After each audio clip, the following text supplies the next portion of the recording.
Welcome to the Town Council meeting for June 16th, 2026. We're going to have the Pledge of Allegiance, and we have something special tonight.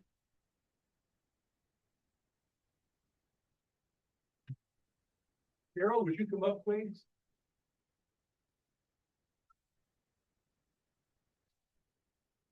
I'm going to talk real loud.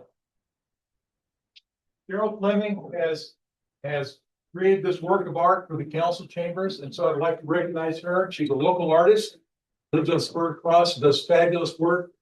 So Carol, thank you very much on behalf of the town. Now for the pledge, Tom McGuire has somebody he'd like to introduce.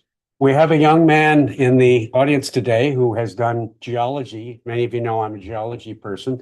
Chad Kwiatkowski has worked on landslides in the area. He's now working for the Arizona Geological Survey. So we have a friend in the Geological Survey.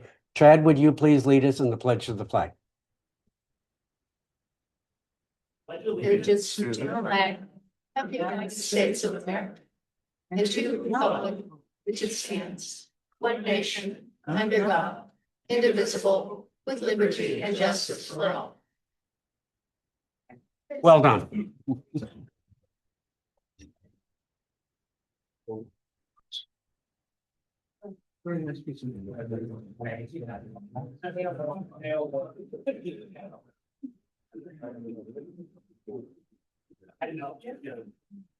Yeah, we have a couple of public announcements, some of which are probably we normally have one or two people in the room, so I think everybody's here. The Stagecoach Village HOA, who was had requested the parking agreement, has decided to withdraw that. And so we don't have we're going to take that off the agenda.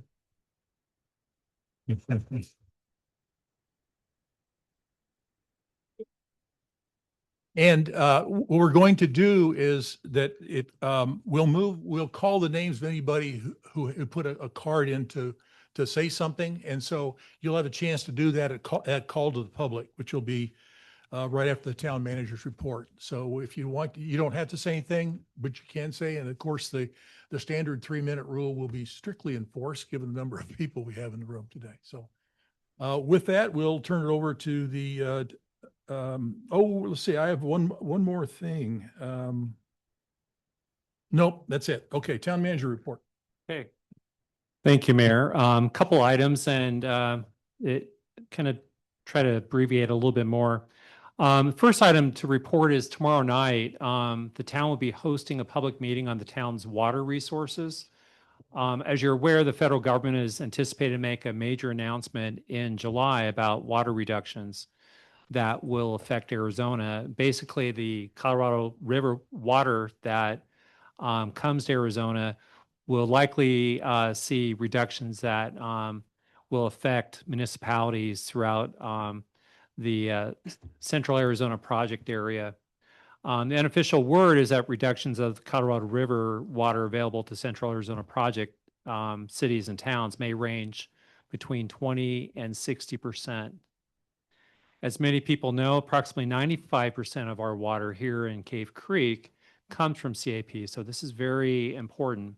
Tomorrow night, there will be a panel of subject experts that will include CAP, the town's outside water experts, and our utilities director, who will not only be discussing this important issue, but also some of the short-term, mid-term, and longer-term solutions the town is working on to secure Cave Creek's water future.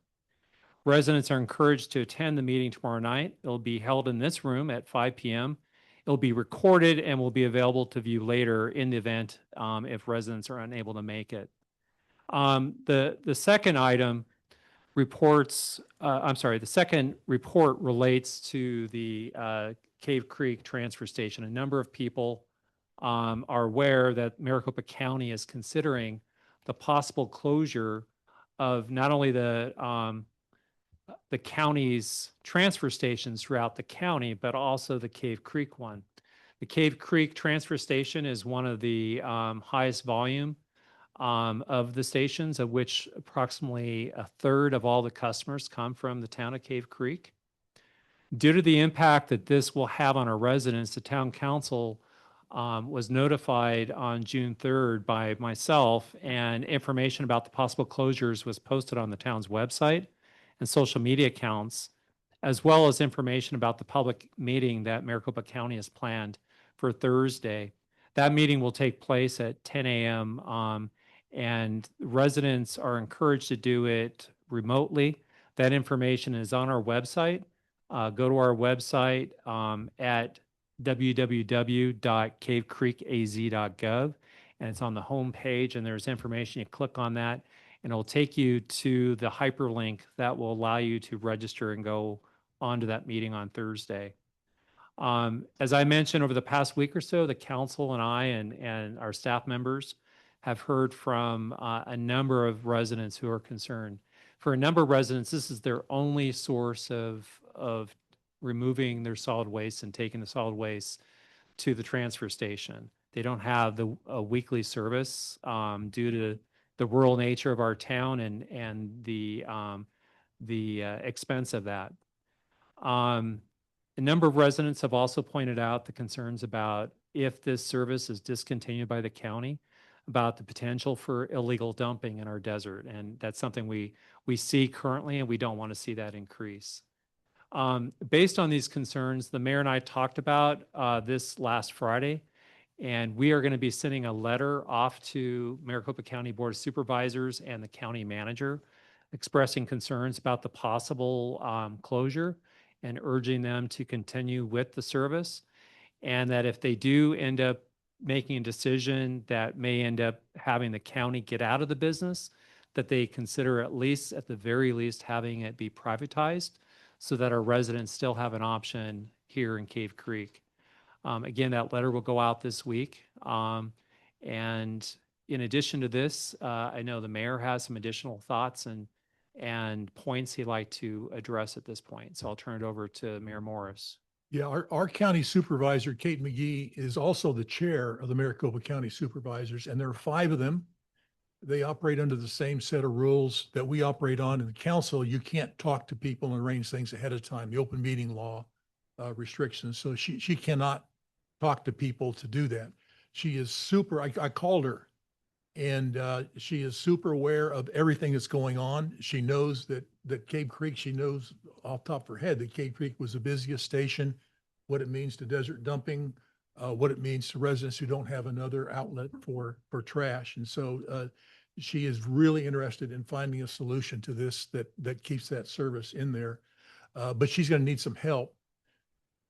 She only has 1 vote and she needs 3. So it's going to be very important that people weigh in so that the other 4 supervisors see that she's got support. She's going to be representing us, but she's going to need some help. And so I urge everybody on the 18th to get on the call, to send comments to the supervisors. I mean, there's plenty of ways you can do it through email and other things. Go to that meeting. It only holds 80 people, so not many of us can get in. But weigh in on this. So I think we've got this thing covered. Frankly, the letter is an official thing. The others will see, but it really helps to have relationships with the county supervisor. So when we call them, they pick the phone up, we can talk to them. And I know that Carefree is doing the same thing. I talked to John Crane last week, and he had already talked to some people in the organization down there, and he's talking to his supervisor, which is Tom Galvin. Tom Galvin handles Carefree, Scottsdale, Fountain Hills, et cetera. So there's a lot of activity going on there, and we can't guarantee an outcome because they're losing a lot of money on those things. So I think they're going to probably close some, but hopefully we can keep ours open by privatizing it, raising the rate, something to cut the amount of money that's being subsidized down in the future. So that's underway. One comment on that to dovetail. So I'm going to be down there Thursday, and I'm going to get there very early, so I make sure that I'm one of the 80 people in there as a concerned citizen of the town. Anything else, Brady, for your report? Okay. Now we're going to call the public, as I mentioned, the people that still want to talk about the parking proposal Stagecoach Village can do so at the call of the public. So Teresa, why don't you start to Lynn Walsh.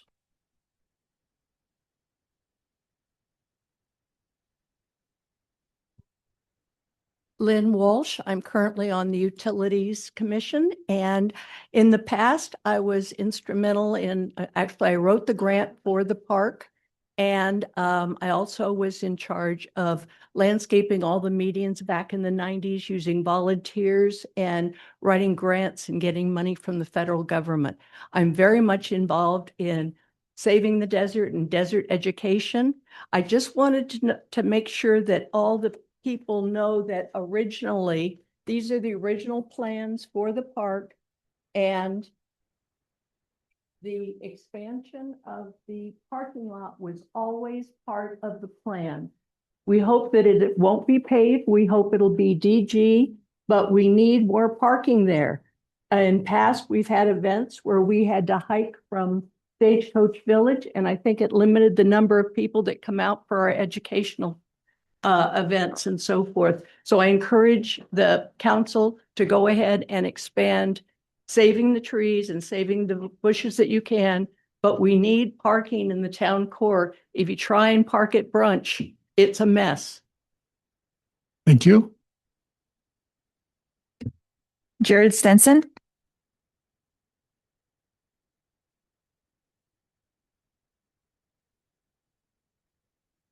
So vastly different subject. This is about the flock cameras on the bottom of the agenda today. Mayor, Vice Mayor, members of council and town staff, thank you for your time tonight. I am a Cave Creek resident. I'm speaking tonight regarding the staff update on the flock camera system. I've read the reports from both April and today. Right now, it seems the town is trying to draft a privacy policy for a surveillance system that the public never explicitly consented to. These cameras were implemented through a broad budget line item that bypassed the community's right to an open debate about them. The core issue before us is not how we regulate these cameras, but whether the residents of Cave Creek actually want them tracking our movements in the first place. We are not alone in asking these questions. Across Arizona, cities like Flagstaff, Sedona, and South Tucson have already voted to cancel their contracts, remove the cameras, with Tempe actively moving to do the same. They recognized the exact same mass surveillance risks we are facing tonight and decided it wasn't worth it. With the primary election on July 21st, just a few weeks away, the citizens of our town deserve absolute transparency. We need to know exactly where our elected officials stand on the implementation and continued operation of public surveillance. Therefore, I'll be following up with each council member and each prospective candidate for the upcoming election via email tomorrow morning to ask for an official position on the matter. Thank you for your time. Thank you.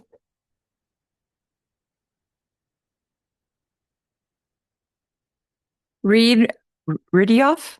Sorry. For those not familiar with the light system, there are 3 lights up there. The green light means you're within your 3 minutes. I think yellow comes on with 15 seconds, and red is time to finish your sentence and complete your thoughts, just so everyone knows who isn't familiar with testimony in public. Welcome. Thank you. Excellent. Thank you. Thank you, Honorable Mayor, Vice Mayor, council members. My name is Reed Ridioff. My family has lived adjacent to the Desert Awareness Park for 4 generations. So the expansion of the lot, shared agreement or no, is a serious issue for us. The first thing I'd like to bring up is, well, 2 things. One is open space and one is parking. In the general plan, which was voter ratified, as I'm sure you all know, open space is mentioned exactly 100 times. Parking plans are mentioned 22 times. So in my opinion, this is the voters making a clear message that open space takes priority over parking. Expanding the lot does the exact opposite of this. On page 15, on page 41 of the general plan, It outlines 10 defined open spaces in Cave Creek. One of those is the Desert Awareness Lot. Substantially, it's the only one in the town core. And the town core plan specifically refers to it with the stated goal to promote, enhance, preserve, and encourage the use of the Desert Awareness Park as a delightful Sonoran desert experience for visitors and residents. Using that land for parking does none of those things. I'd also quickly like to talk a little bit about some lack of clarity with the plans. It was initially stated that it would not be a paved lot. However, now the plan clearly states that it is intended to be paved.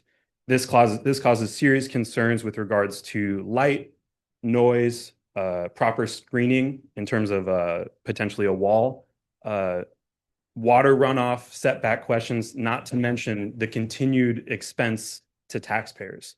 The budget is currently $100,000 for that project. I think we all know it's going to go much higher than that. Not to mention, I believe the park needs to be rezoned in order for this to happen. The plan, I think, is to rezone it to open space recreational, which in the ordinance on page 4 states that no more than 2% coverage can apply to that sort of zoning, or 4% coverage plus disturbance. The initial deed states that the existing things at the Desert Awareness Park, the amphitheater, the playground, et cetera, take up 4.8% of the 29-acre park. The lot that's being proposed is 1.5 acres. That's an additional 5.4%. That pushes it well beyond the 4% that's allowed in open space recreational zoning. So in my opinion, this sends a clear message to voters that commercial interests are being put above residents and above the promises that were made in the general plan and the town core plan. Thank you for your time. Thank you.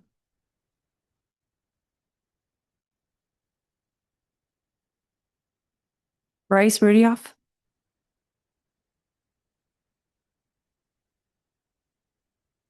Hi, I'm Bryce Ridioff. I'm Reed's older brother. A lot of what I was going to say today doesn't really need to be said, I don't think. Reed covered a lot of it, but I would like to just read from a quote from the special warranty deed for the donated parcel for Desert Awareness Park that was recorded on October 21st, 1993.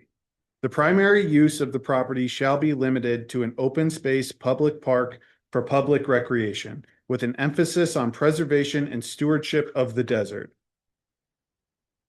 This was the purpose of the donated park, and I think it should be respected as such. And that deed goes on to say no more than 5% of the total site area may be disturbed. Now, on the deed, attached to the deed, they have a chart that shows the square footage, the full breakdown of what they were planning to do on the park, and the parking area is included within that 5%. So I think that it's important that we respect the intention behind the donation of the land for the park for that reason.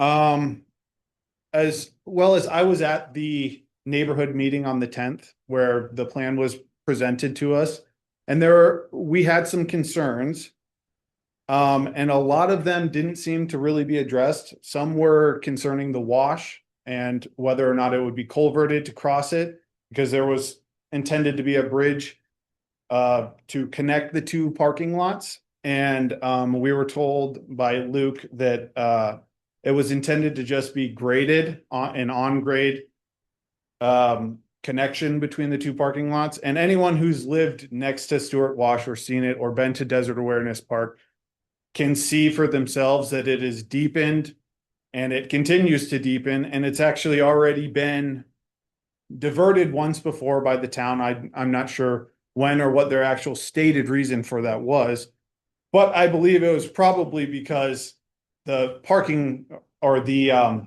playground equipment kept getting eroded.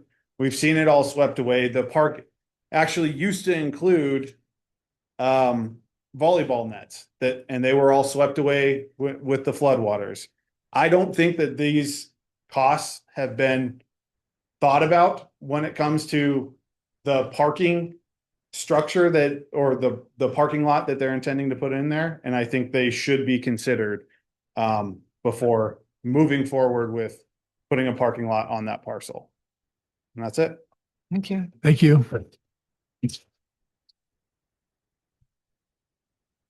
Mayor, if I may, just for clarification, with the withdrawal of the agreement, the town staff has no desire to go forward with this parking project.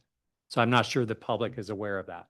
They just thought that this was just the agreement, but the agreement is what precipitates having the parking built afterwards. So no agreement, no parking. Thank you for that clarification. Grady, can I ask a question of Grady real quick? Grady, could this actually, come back to us here so we could actually kill it and provide a, conservation easement for the entire park going forward? We can't discuss that at call of the public. Okay, that's fine. Nina Spitzer,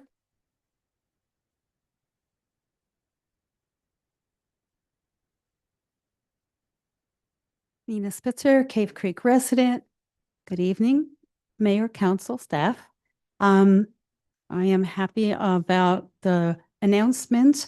I had concerns and questioned the opinions and opposition of community, the environment, the cost, but I guess that's put to rest. But I am here today for Diane Vasily. Many of you know Diane, and she is currently out of town and asked me to make a statement and share some of her concerns. I made that promise, so I will read it to you.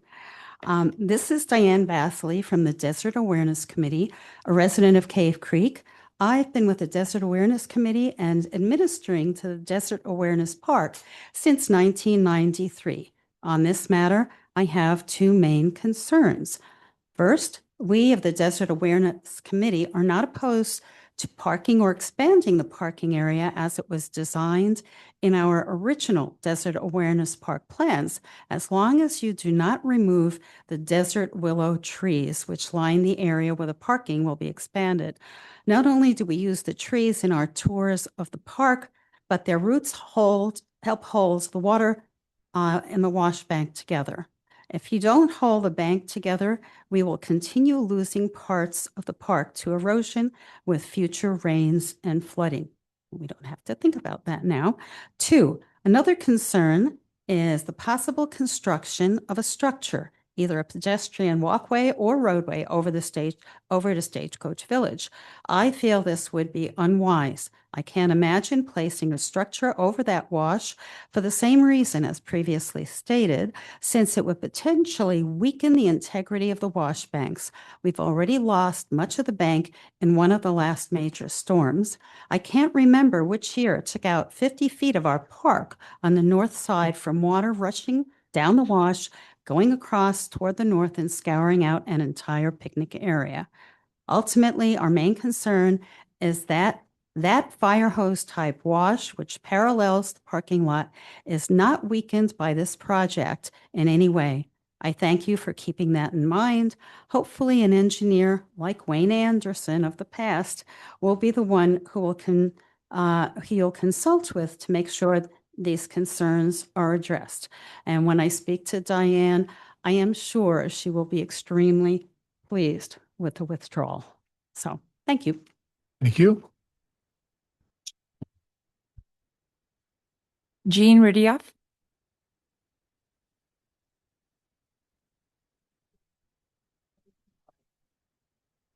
Okay, thank you. Chad Kwiatkowski,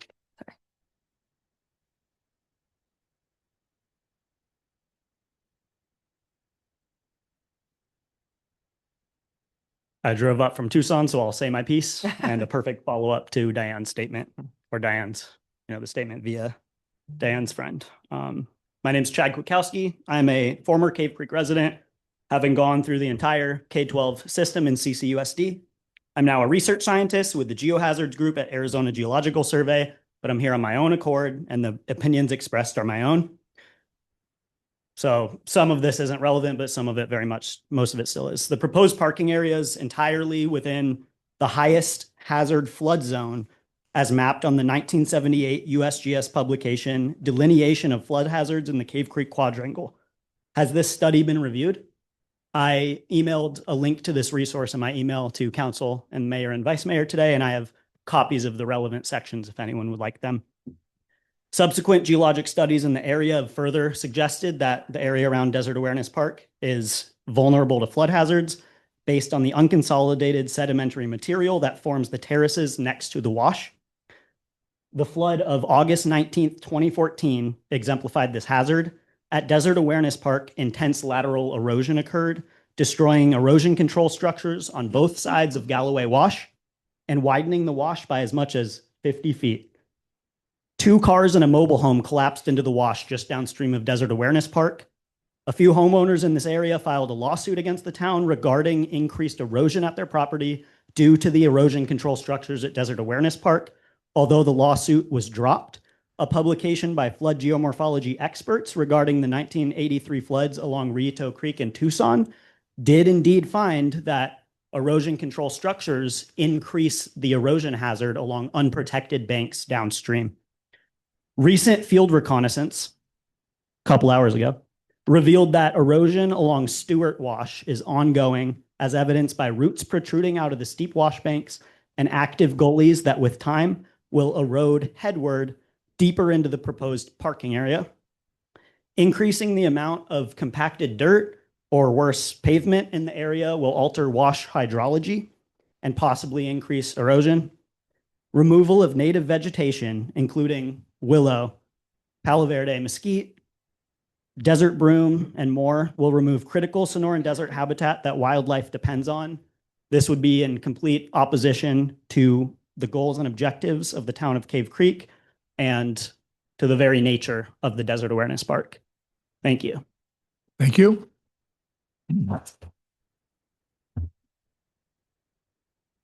Bill Payne.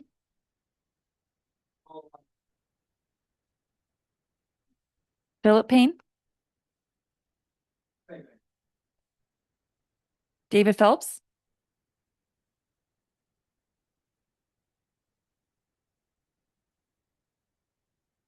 For David Phelps, thank you for the opportunity to speak.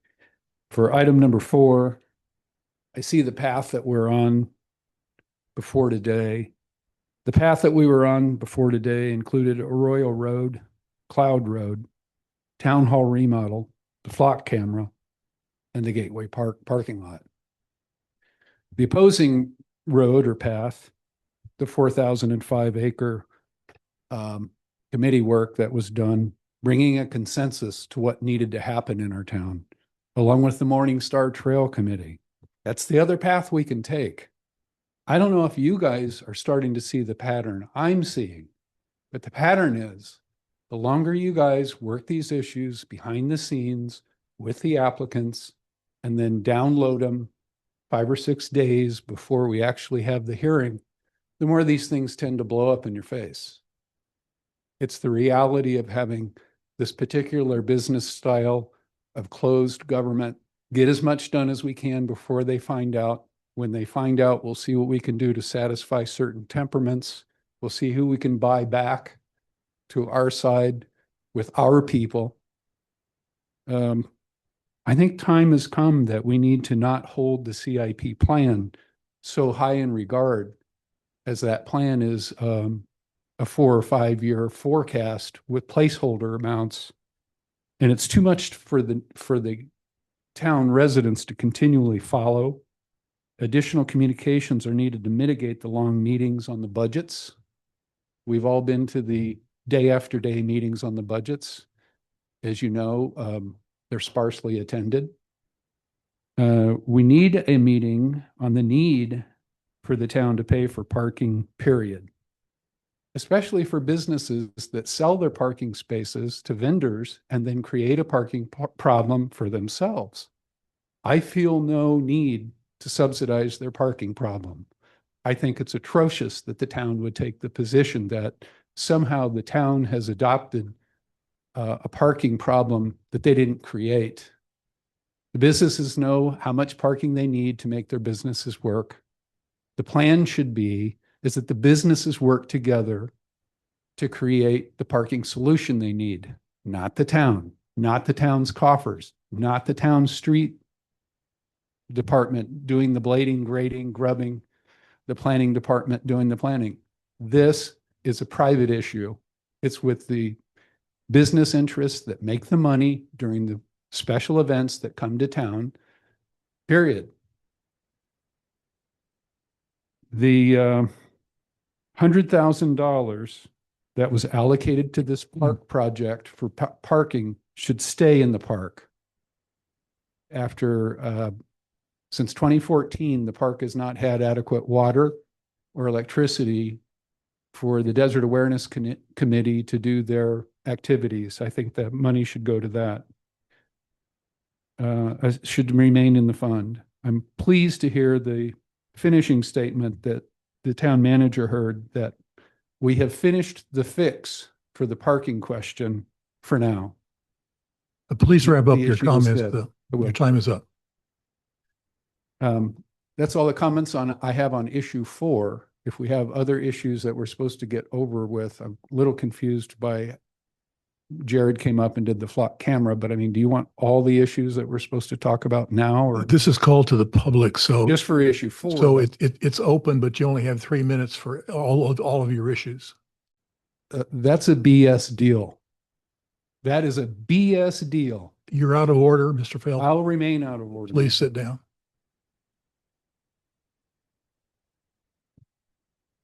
Jim Grubb,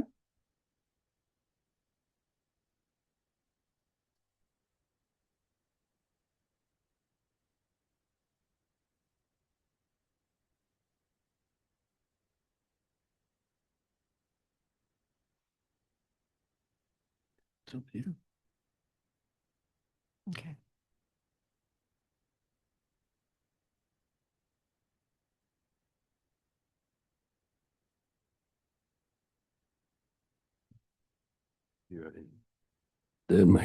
There I am. Ooh, Jim Grubb, Cave Creek. Yeah, I was actually on the council back when we created the park and came to the vision that it's a desert awareness park. But I'm so thankful that our group withdrew from this.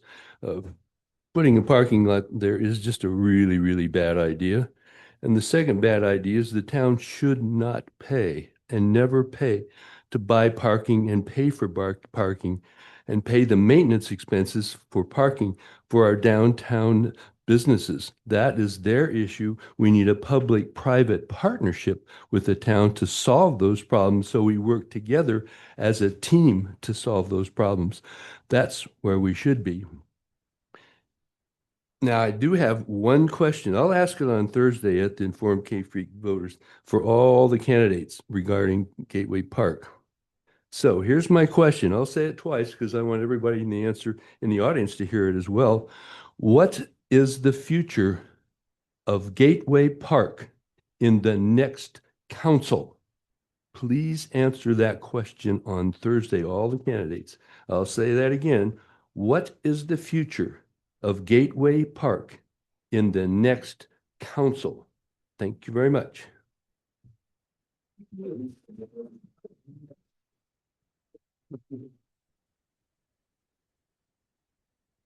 Bruce Arlen,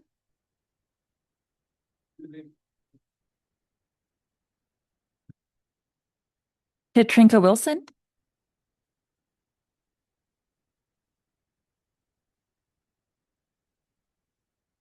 Please forgive me. I didn't know how to begin or address everyone. Thank the council and Microphone. sorry. Thank you. This is my first time speaking at a town council meeting. My notes are for issue 4 and they are primarily emotional. I'm so glad I didn't go first because I had plenty of time to listen to the other speakers. Because everybody that got up to say is like, oh yeah, that's it, that's it, that's it. I grew up in Cave Creek, moved here when I was an infant. I know that doesn't necessarily mean anything. It's not a guarantee that my view is not going to change or the neighbor's property is going to suddenly put up a large building. But I grew up in a home that had Galloway wash in the backyard, and I have never understood why anybody gets permission to build so close to that because every time it rained and that thing flooded, it just got wider and wider. We saw mobile homes being washed away. So when Stagecoach Village went in so close to that wash, I thought, who in their right mind gave, engineering permission to do so? But anyway, thank you. I am, by the way, my mother and Jeannie's mother were best of friends. I'm a godmother to Reed over there. Been a long time. This particular parcel of land may not be so photogenic or even pretty in some people's eyes, but it is important nonetheless. This town council looks out for the citizens and the businesses of Cave Creek, but the flora and fauna must be looked after too. It is one thing to bulldoze an area of land to put up a house. It is another thing to bulldoze desert to put in a parking lot. The house will become a home to a family. It will provide shelter, shade, safety, and sustenance to its residents. This desert does likewise. It provides shelter from storms, shade from the sweltering sun, and safety from predators, and sustenance to all who live within. Hundreds, if not thousands, of animals, from lizards to Harris hawks, from quail to bobcats, live there. The dense growth of Palo Verde, creosote, and even cholla are vital to maintain this habitat. What will a parking lot provide? Nothing.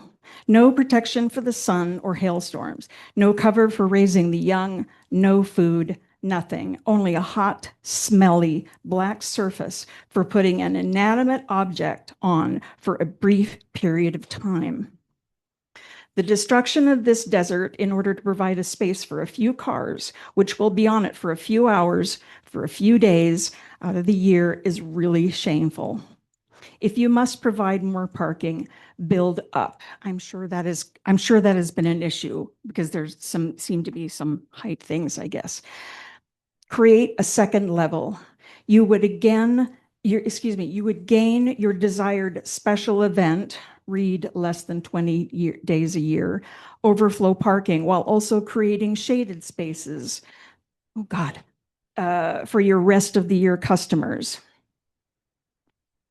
The people who live in the homes next to this parcel have been here for more than 60 years. It doesn't guarantee that their view is going to stay the same, but now, is it counting up or counting down? Down.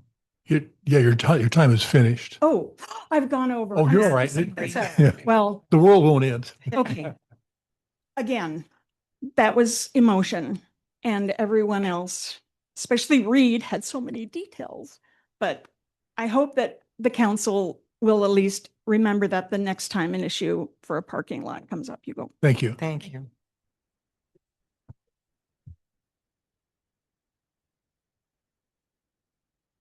Kathleen Abate.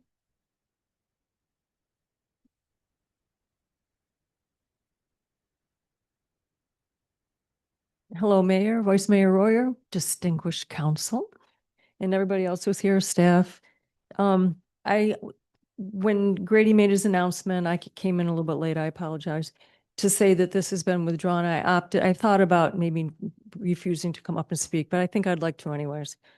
So 1993, 26 acres.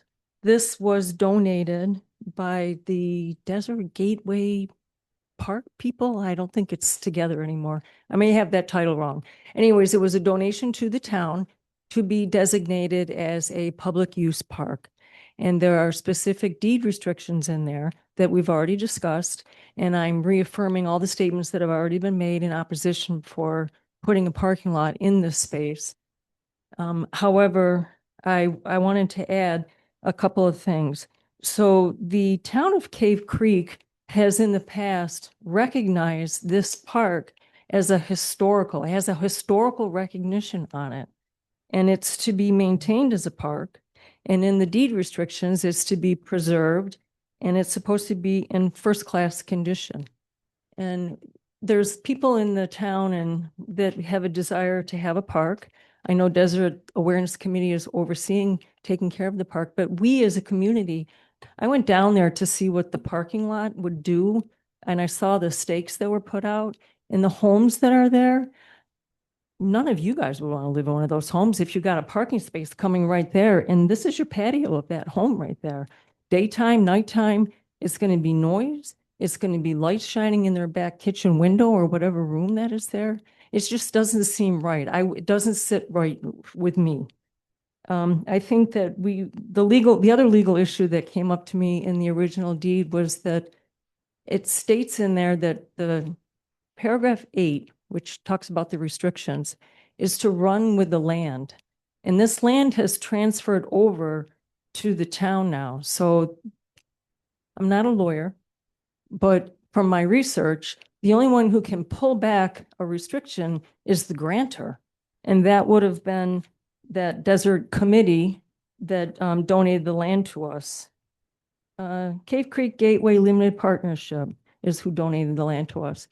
So they would be the ones who would have been able to pull it back unless there's some other legal agreement, possibly have to take it to court, but I don't want to get into all of that.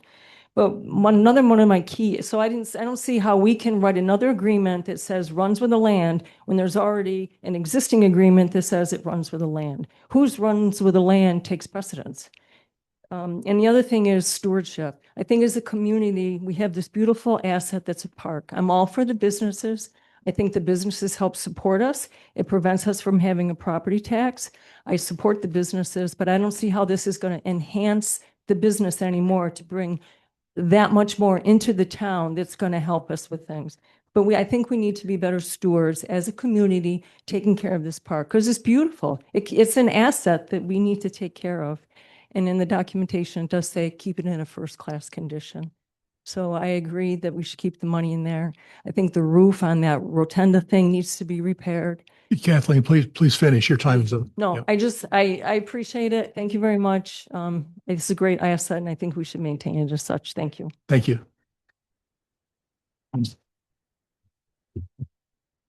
No additional speakers. Okay, that completes call to public. The next item on the agenda is the consent agenda. Number 1 is council discussion, possible motion to recommend to the State Liquor Board approval of a Series 12 restaurant liquor license for Creekers, 6554 East Cave Creek Road, Cave Creek, Arizona, 85331. Number 2 is approval of the April 21st, 2026 regular town council meeting minutes. The 3 is approval of the May 5th, 2026 regular town council meeting minutes. And 4 is the approval of the May 19th, 2026 regular town council meeting minutes. Anybody need more information on any of these items? Pull them. Okay, is there a motion then? I'll move to accept the consent agenda as printed. Second. Okay, who had the second? I do. Okay, Joe had the second. We've gone through this. It's all good. So let's. All those in favor? Aye. Opposed? Motion carries 7-0. Next is in accordance with state statute, this item requests that the town council formally convene a special meeting for the purpose of considering adoption of the 2026-27 budget. Therefore, I call that special meeting to order and suspend the current council meeting. And so we are now in that special meeting to consider the budget. Good evening, Mayor, Vice Mayor, Council. So we're having a slight issue with the PowerPoint, but Brian can run it for me.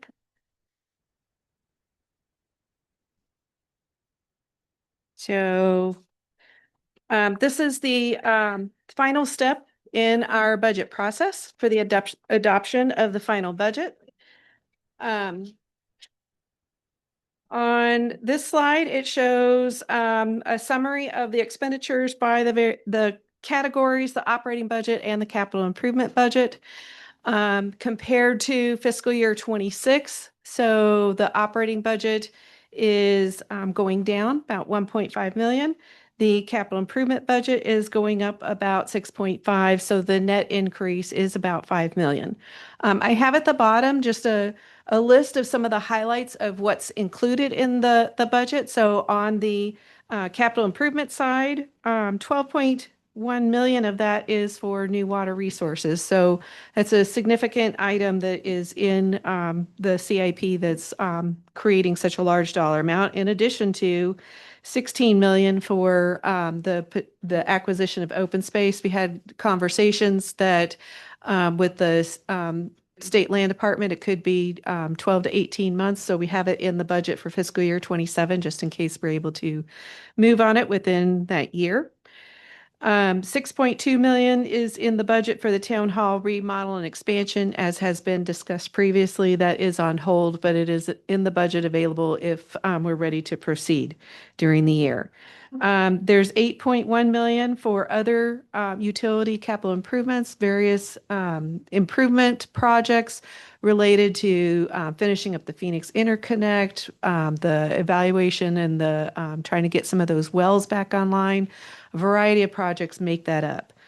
On the operating budget side, it's almost 5 million, 4.9 million for fire. It is a significant amount of money that is needed for fire. There's 3.5 million for streets maintenance. That does include 500,000 for some catch up on streets. There's 1.5 million for law enforcement operations. For all three of the utilities, the operational aspects are 10.7 million. There's 5.2 million in our debt service payments and 4.2 million for contingencies. The next slide has a summary of the budget and how it's balanced. So looking at this, the first column there is what was the fiscal year 26 budget, then what has been put together during the fiscal year 27 budget process as far as what is estimated for fiscal year 26, and then what the final numbers are that are proposed for the fiscal year 27 budget. So the first line there is how much we're estimating that we will start the year with. As you can see, what we had estimated for fiscal year 26, the estimates now are that we would start off with more than what was budgeted. So part of that is because of contingencies and things like that that are built into the budget. The way Arizona law works and what the Auditor General's office recommends is that we put the amounts at the highest amounts that we possibly could incur because it's a lot of issues if we were to go over budget. So you want to make sure the conservative approach is to make sure that you are covered for anything that's possible and be able to demonstrate that you would still be balanced. Then we have the revenues that are estimated. The other financing sources would be the debt issuances. So in fiscal year 27, that 24.3 would be for the two significant items that we talked about, the new water resources and the open space.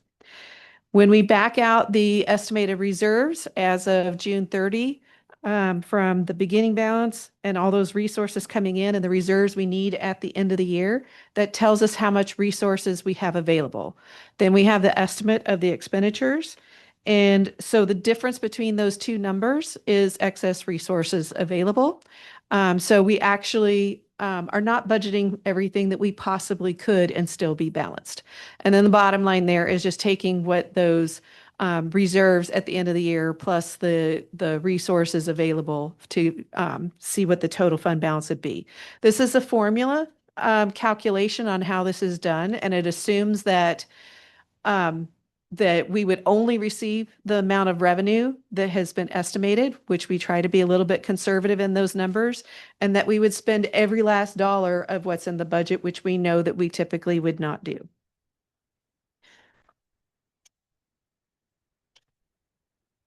So on the next slide, so we're showing from a budgetary perspective that the fund balance would go from 38 million to about 17.5. And this identifies what those items are that would be bringing that down if everything were spent in this manner. So the first one there, 1.6 million, assuming that the money that we have set aside for open space, that all of that would be spent in fiscal year 27. The capital reserves that are assumed that would be spent, 7.8 million would be the town hall project, some of the street projects and fleet maintenance. This is kind of one of those things where if you set aside a savings account to send your child off to college, when it comes time to send them to college, if you don't spend the money that you have set aside, like that It was the purpose for why you set it aside. Why we set aside the capital reserves is to be able to do capital projects. The bond proceeds from the Series 2025 bonds that were issued in December, 6.4 million are assumed that they would be spent. Those need to be spent on the capital improvement projects. That's why the debt was issued. The water infrastructure balance is also intended to go to capital projects, so that's another 400,000. The use of debt service reserves, so we will be paying final payments on a couple of the bond issuances a little early and using those reserves for the payments that would be due July 1, 2027. And then we have subsidies to the utility funds. At this point, the utility funds are not self-supporting. We have budgeted 4.1 to subsidize those. And then the remainder would be a net increase to fund balance of 1.1 million. And so if we go to the next slide. And so this one steps through, Brian. So the very first, if you could pop the first line up. So the one that's kind of a blue line. So this is what the budget amounts have been over the past few years. I went through fiscal year 25, which is, these are audited numbers. And if you pop up the next one, Brian, so the orange line is how much expenditures have been. So you can see we've always been well under the budget. We have all the various placeholders, and sometimes capital improvement projects don't proceed at the pace that we allowed ourselves the capacity to have them move forward if they did. And then the next line, the green line. So you can see our fund balances have mostly been higher than the orange line. A little bit of difference between the orange line and the green line in fiscal year 25, but we've mostly had a whole year's worth of expenditures sitting in fund balance. So we are in a good position as far as all of that. And if we can move forward. So the next slide is looking at the expenditures by type. And as you can see, of the 80 million budget, more than half is related to capital improvement projects. About 10% is related to personnel costs. And then the next, the biggest, second biggest piece of the pie is just those ongoing non-personnel costs like street maintenance and all those various things that we do. So if we can go to the next slide. So this is looking at the debt for as of July 1, 2026. This is related to the utility funds, so 27 million. I do have on the right-hand side those amounts that we are planning to pay early. So about 800,000 for Cave Creek water and about $500,000 for Desert Hills water. And then we have the excise tax, Cave Creek water, about 600,000 that we were going to look at how much we're earning on the debt service reserve compared to what rates are at what we're paying. And if it seems like that it would be a good choice to do that, then we will pay that one early as well. But there are no debt service reserves set aside for an excise tax loan. The other two do have debt service reserves already set aside. This next slide looks at the payoffs of the debt. So the ones that are upcoming. So Cave Creek water by 2030 will have finally paid off some of the debt, 1.1 million. Desert Hills water, 800,000 by 2028, and wastewater 4.1 by 2029. And then in the right-hand column, there are some of the ones that are the longer term. So Cave Creek water with the loan for the Phoenix Interconnect. There's 11.99 million that goes out to fiscal year 2053.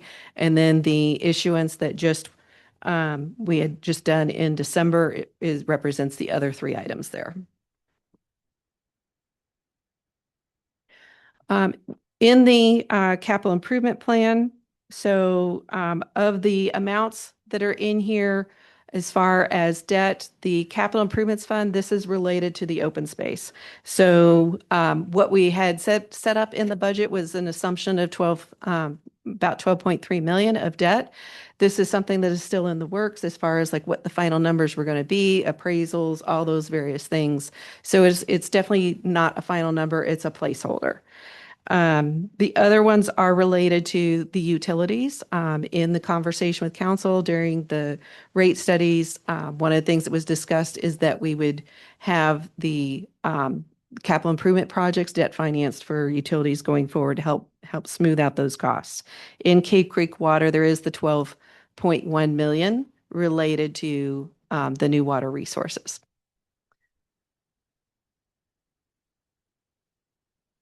As far as the CIP projects and the total amount of 44 million within fiscal year 27, that represents 38 projects. These are listed in the dollar amount order. So the first one, Cave Creek Water, 17 projects, represents 18.1. Again, 12.1 million of that is the new water resources. Then we have the land acquisition, that open space at the 16. The municipal facilities, 6.2 million of that was for the town hall remodel, and then everything goes down from there.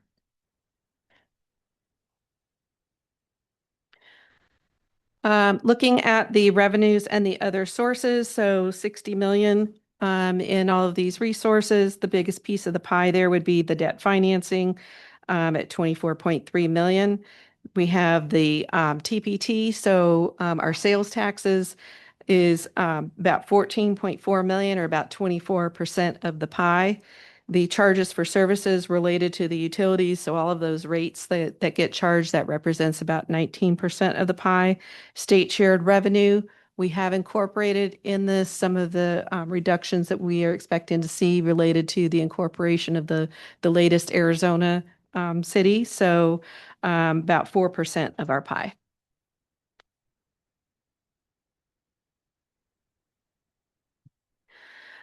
This is looking at the structural balance of the general fund and looking at ongoing resources versus ongoing costs. You do not want to have ongoing costs and not have ongoing resources to cover them. This is showing that we are in a very good position because our net ongoing is a positive 1.4 million. We go to the next slide. So the reduction in the general fund is related to one time.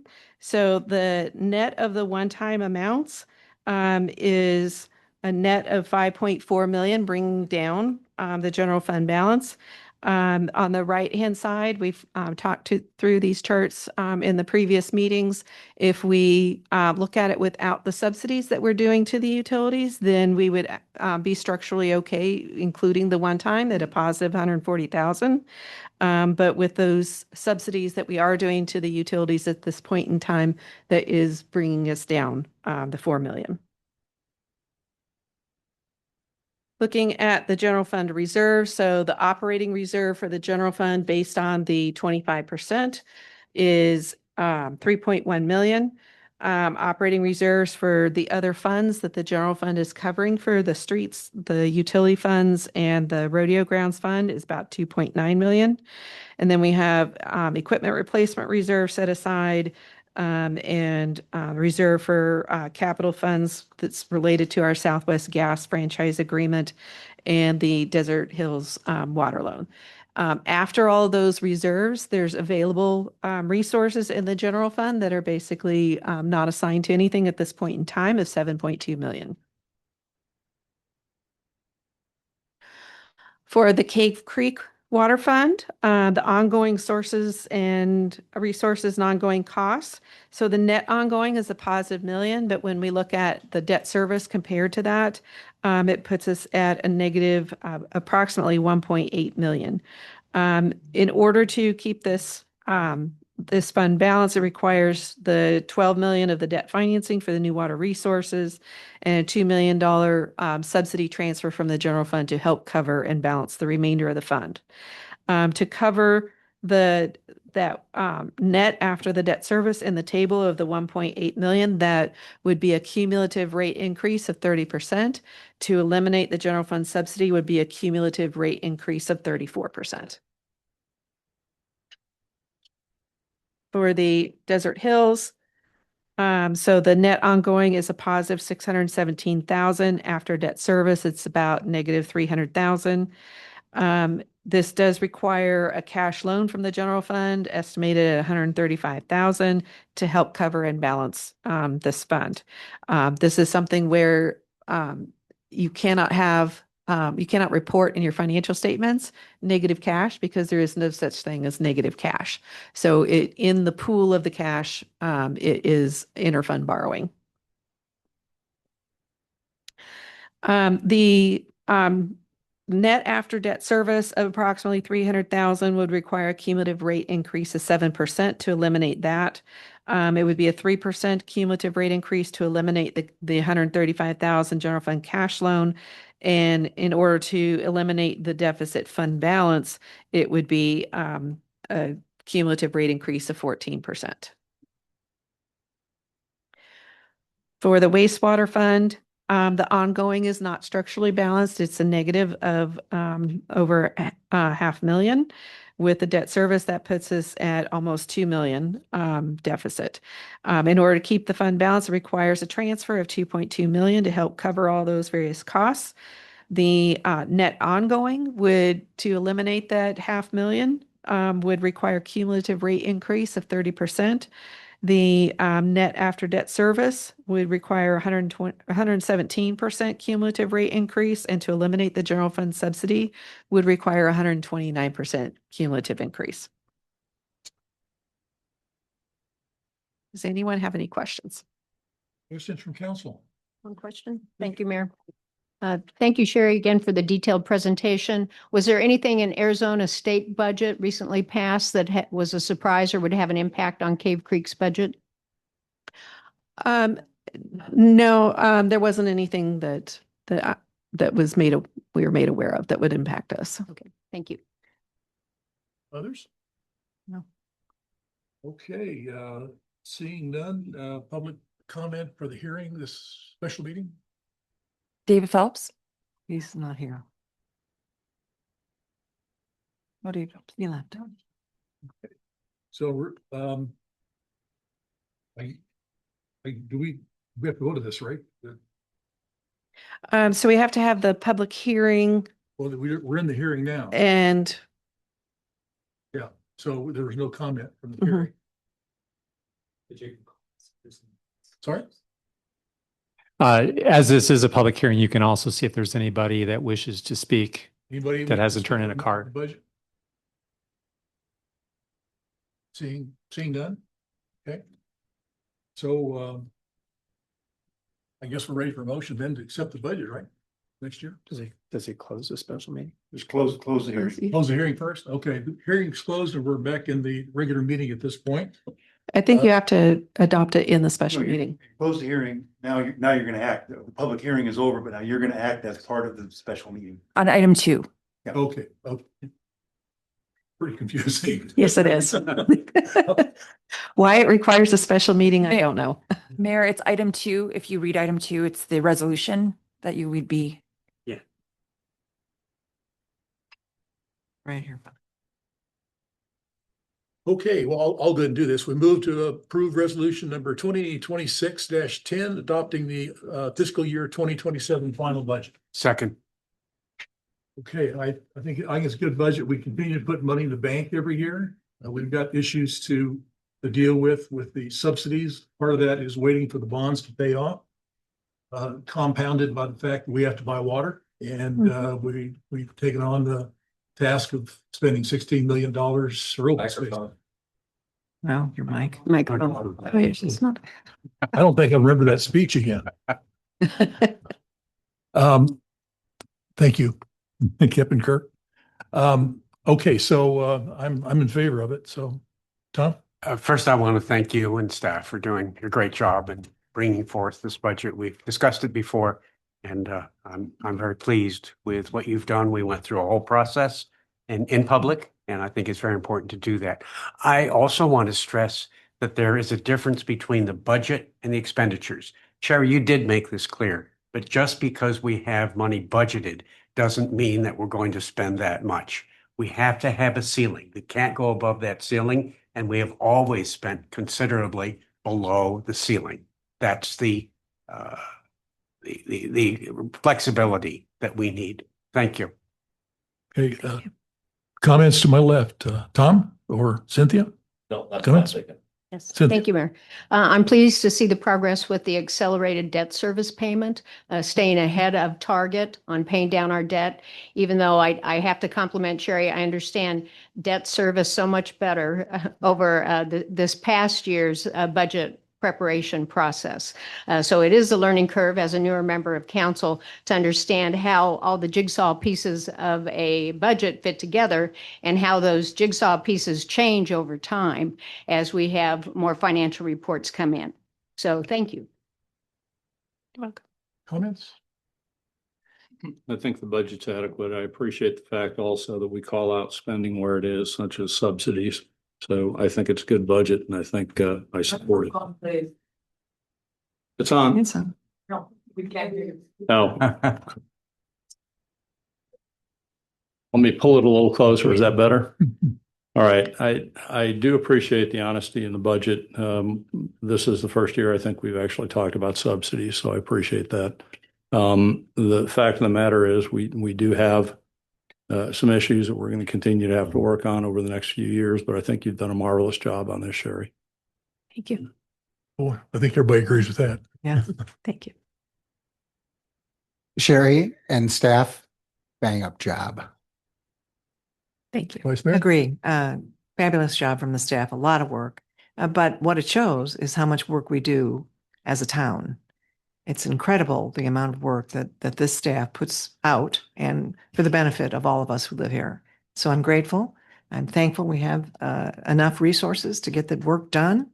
And just for the benefit of the people on the grants committee who are in this room, 20,000 more in 2027. So that's good news. Okay, so with that, we're ready for a vote, right, Counselor? Yes, okay. All those in favor? Aye. Opposed? Motion carries 7-0. Thank you. Should we take a Okay, 5-minute break? the 5-minute break. I'm going to convene the regular meeting again, and I have a request for a break, so we'll take a 10-minute break. We'll reconvene at 6:20.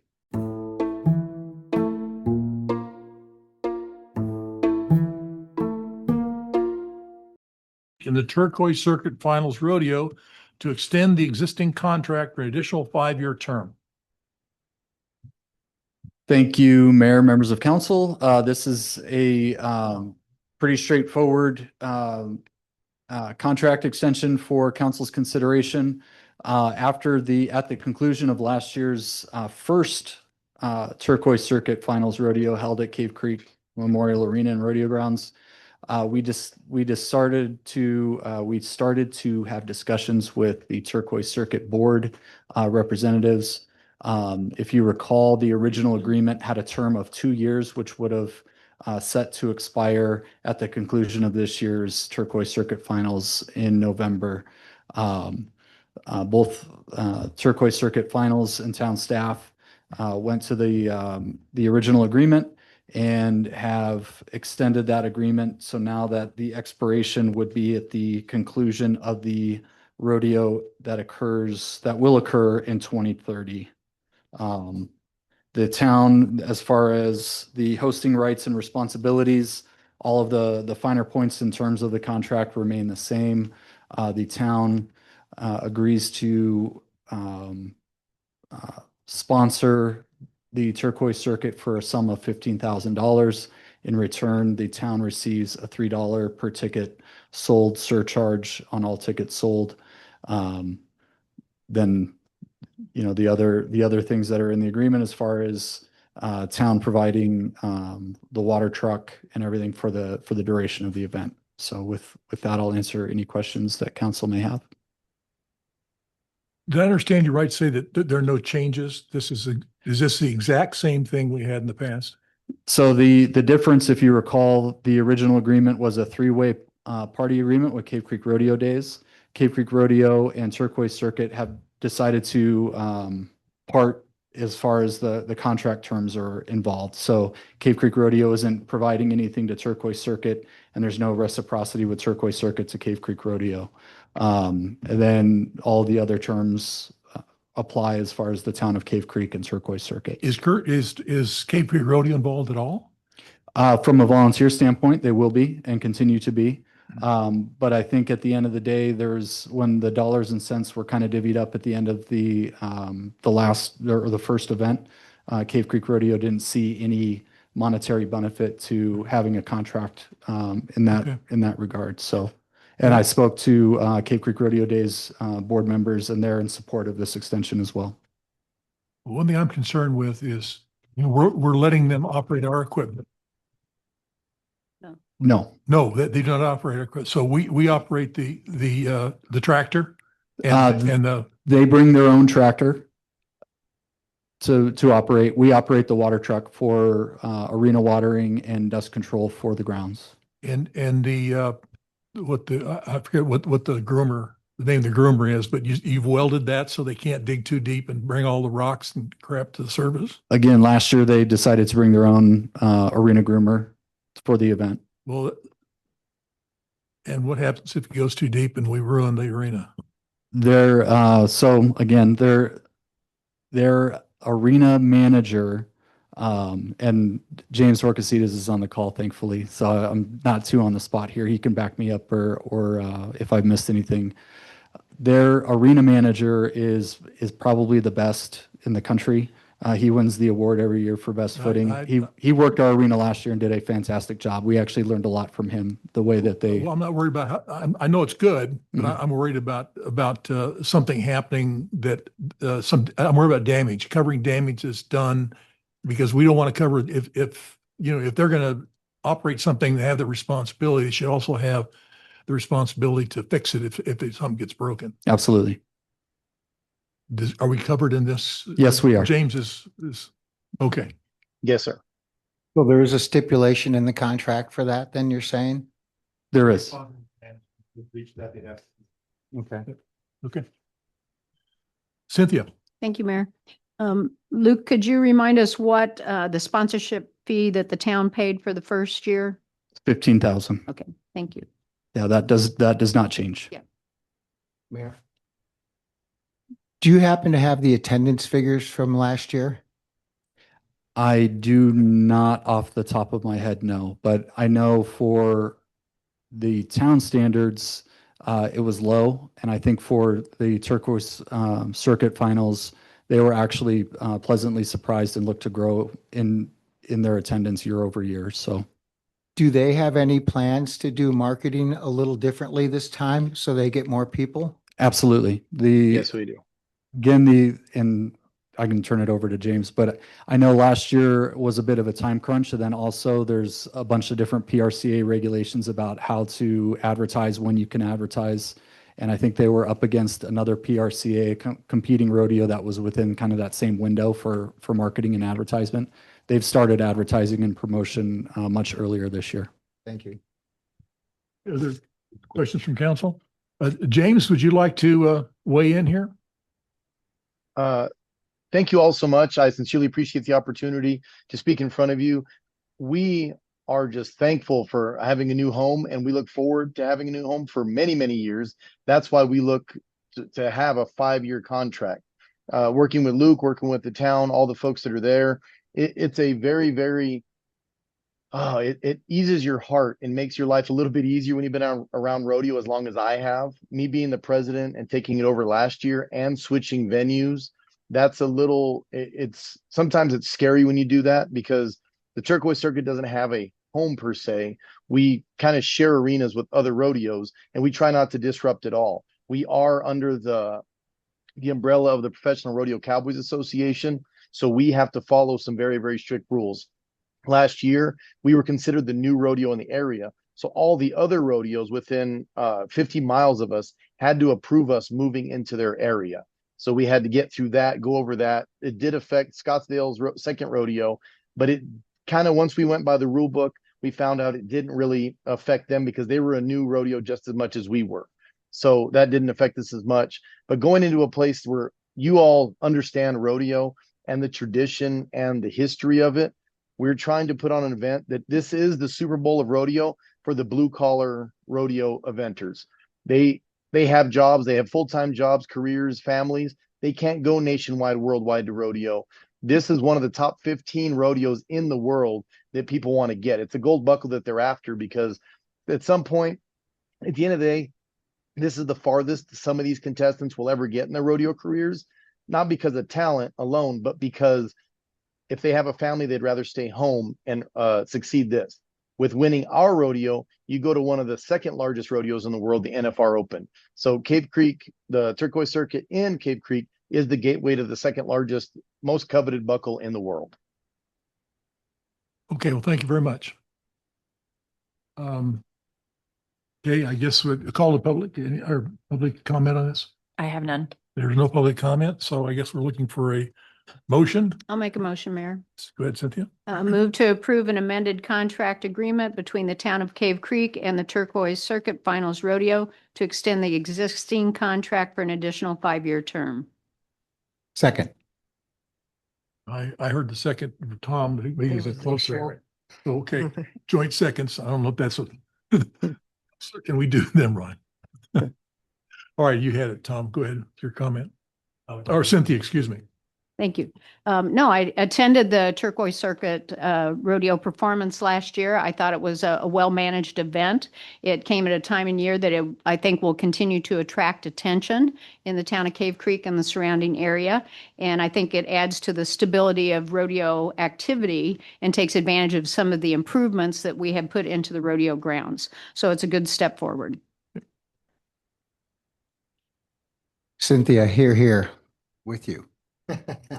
This has been, okay. This has been an effort, ongoing effort on the part of staff for a number of years to take the rodeo grounds to make it into something that helps to identify Cave Creek. And it's wonderful that it's happening. It's a credit to staff. I've seen staff take the initiative in changing the rodeo grounds from something that was a little bit less useful and now more useful and serving the town as well as these entities very well. So congratulations, kudos to staff. Other comments? I think this is a good deal for I think this is a good deal for the town. Okay, seeing no others, all those in favor? Aye. Opposed? Motion carries 7-0. James, you got your contract. Thank you so much. Sincerely appreciate each and every one of you. And we hope to see you at the rodeo. Thank you, James. Thank you, Luke. Okay, so now we are on to number 5, which is council discussion, possible direction to update special event process to include stipulations as provided for all events.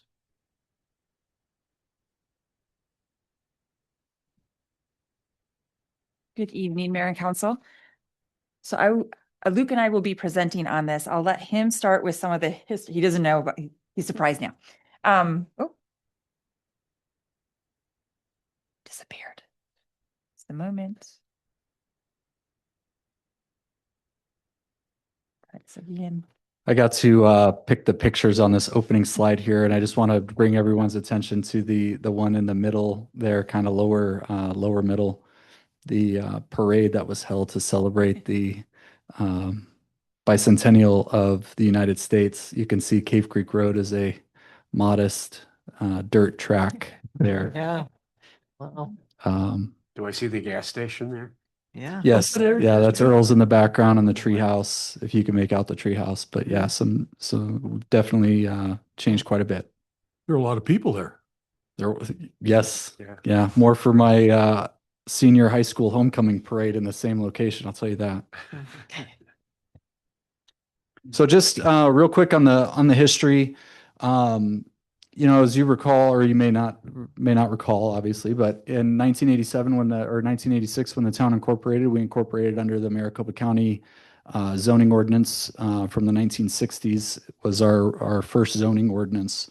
It wasn't until the end of 1994 and into 95 when the town of Cave Creek adopted its own set of zoning ordinances. That's when we first see the special event being incorporated into town code.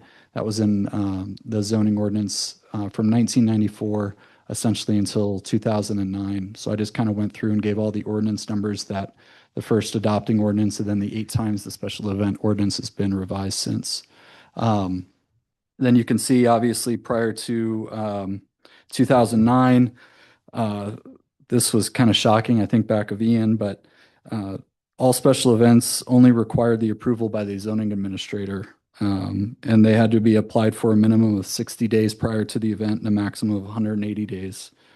And then there were some, one may call it arbitrary and capricious or ambiguous code requirements, but it was no more than 3 consecutive days, no more than 2 special events of the same type per calendar year, no more than 1 special event at the same time, no more than 1 special event type per sponsor or promoter per calendar year.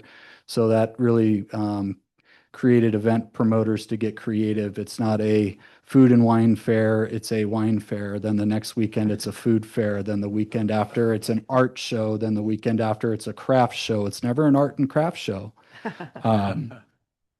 So I kind of illustrate that to show that really the submittal requirements haven't really changed over time, and going back and reviewing all of those previous ordinances, which I got the honor to do to help Teresa in this exercise.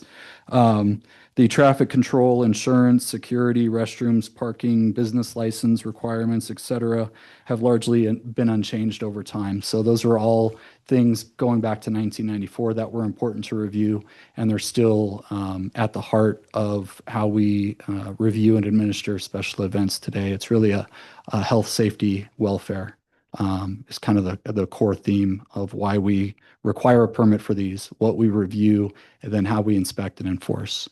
So that's kind of my 2 cents on that. All right. So with that, so the current special event process, there is an application online that is fillable. We are working on updating that form, but the applications are submitted through the town clerk's office, and then I serve as the primary contact for the entire process.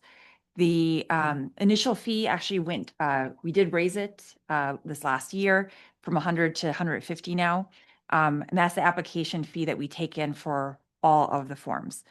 It does get routed to all the departments, including Marshal's Office, Development Services, which is both planning and zoning look at it, and the building official. Engineering, Public Works looks at it, and then the building official also looks at it in the capacity of the fire marshal. And that's all done prior to it coming back to me. May I ask you a question? Sure. So Bike Week, which is incredibly intense, many people, our own people involved too. I mean, Adam is not compensated by the Bike Week, is he? No. And they pay 150? That's the current fee for the application, yes.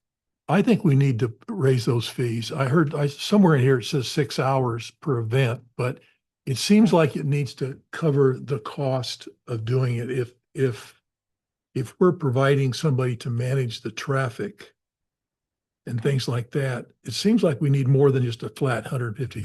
Now you've got the art show next in Frontier Town. There's nothing going on there. I mean, there's nothing to control. It's just they come in there in basically a vacant lot. So 150 is fine. But Bike Week, Okay, that we definitely something need take to into recover consideration. staff time, because if we Yeah. don't, it adds to those deficits we heard about today. Grady, do you know if any other cities, maybe we could compare what other cities do? Well, I believe when we had the fee study, they actually did do that. So they actually contacted us as part of this process, and they looked at what our amount of time was involved in this, but they also compared ourselves to other peer cities as well. Bob and I were also talking, and I know that some cities may not actually have a permit process if the vendor is like, let's say, a restaurant, and they're not going to have any sales, like, tents and having outside vendors coming in, and it's just like an extension of premises, then they might just get an extension of premises. But what we're trying to do is we're trying to ensure that there is TPT license that these vendors, because a lot of them come from out of the area. We're also wanting to ensure that they also have a business license. And so that's one of the reasons why we want to make sure we're aware of all these, because we want to know that everybody is on a level playing field and they're all being treated the same. But you bring up a good point. I think if we're going to look at this again, we want to see the amount of time that we put into it. I do want to point out, though, that for instance, Bike Week, they are paying for the traffic barricades. They are paying for the additional off-duty officers. Adam, the marshal does work it, but they're not compensating him for his time when he's, putting in the extra hours during the Bike Week. So What that's about- something we can look at for sure. Even Taste of Cave Creek, I know it's only 2 days, Right. but it's large crowds. There's some traffic management, there's some staff involvement. Right. So I agree with Bob. I think it should be really rated on time spent by this staff. Right. And we will. And I think it's always a balance between what it brings to the town. True, the town does put in resources, but it also brings us benefit too. So I think it's a good discussion. Yes. Is one of the comparison cities Scottsdale? I don't recall. I don't recall. either. But they looked at pretty much all the different cities, and a lot of what they were doing is it was a fee for service study. So they were looking at what it costs for us to provide the service. But as you're aware, you have to also ensure that you're not charging perhaps what it really is costing. If it is really 6 hours, there's no way. I mean, you wouldn't be able to track those businesses here. I'm sorry, the events, because we would be charging really full cost recovery, and they would just probably go someplace else maybe. And the reason I asked about Scottsdale is because Scottsdale is probably the biggest stop in Bike Week with Westworld and everything else that they do there. So. Right. Okay. So the reviewing departments, as they review, they do tend to ask for additional information. All that information prior to granting the special event permit will get routed back to the clerk's office. We put that all together, send it out to the applicant. Responses are then routed back to the departments. So departments do provide some additional notes on the special event applications associated with whatever they're authorizing and with that approval. Things like you have to have a specific number of restrooms, which we do look for, signage, things like that. So all of the items that we're requesting, we need to see, but if there's any other conditions, they will also note those on the applications, and the applicants are notified of that. The clerk will comply, again, I compile all the information from the departments, provide it. Ultimately, I'm the one that signs off on the final application before it goes back to the applicant.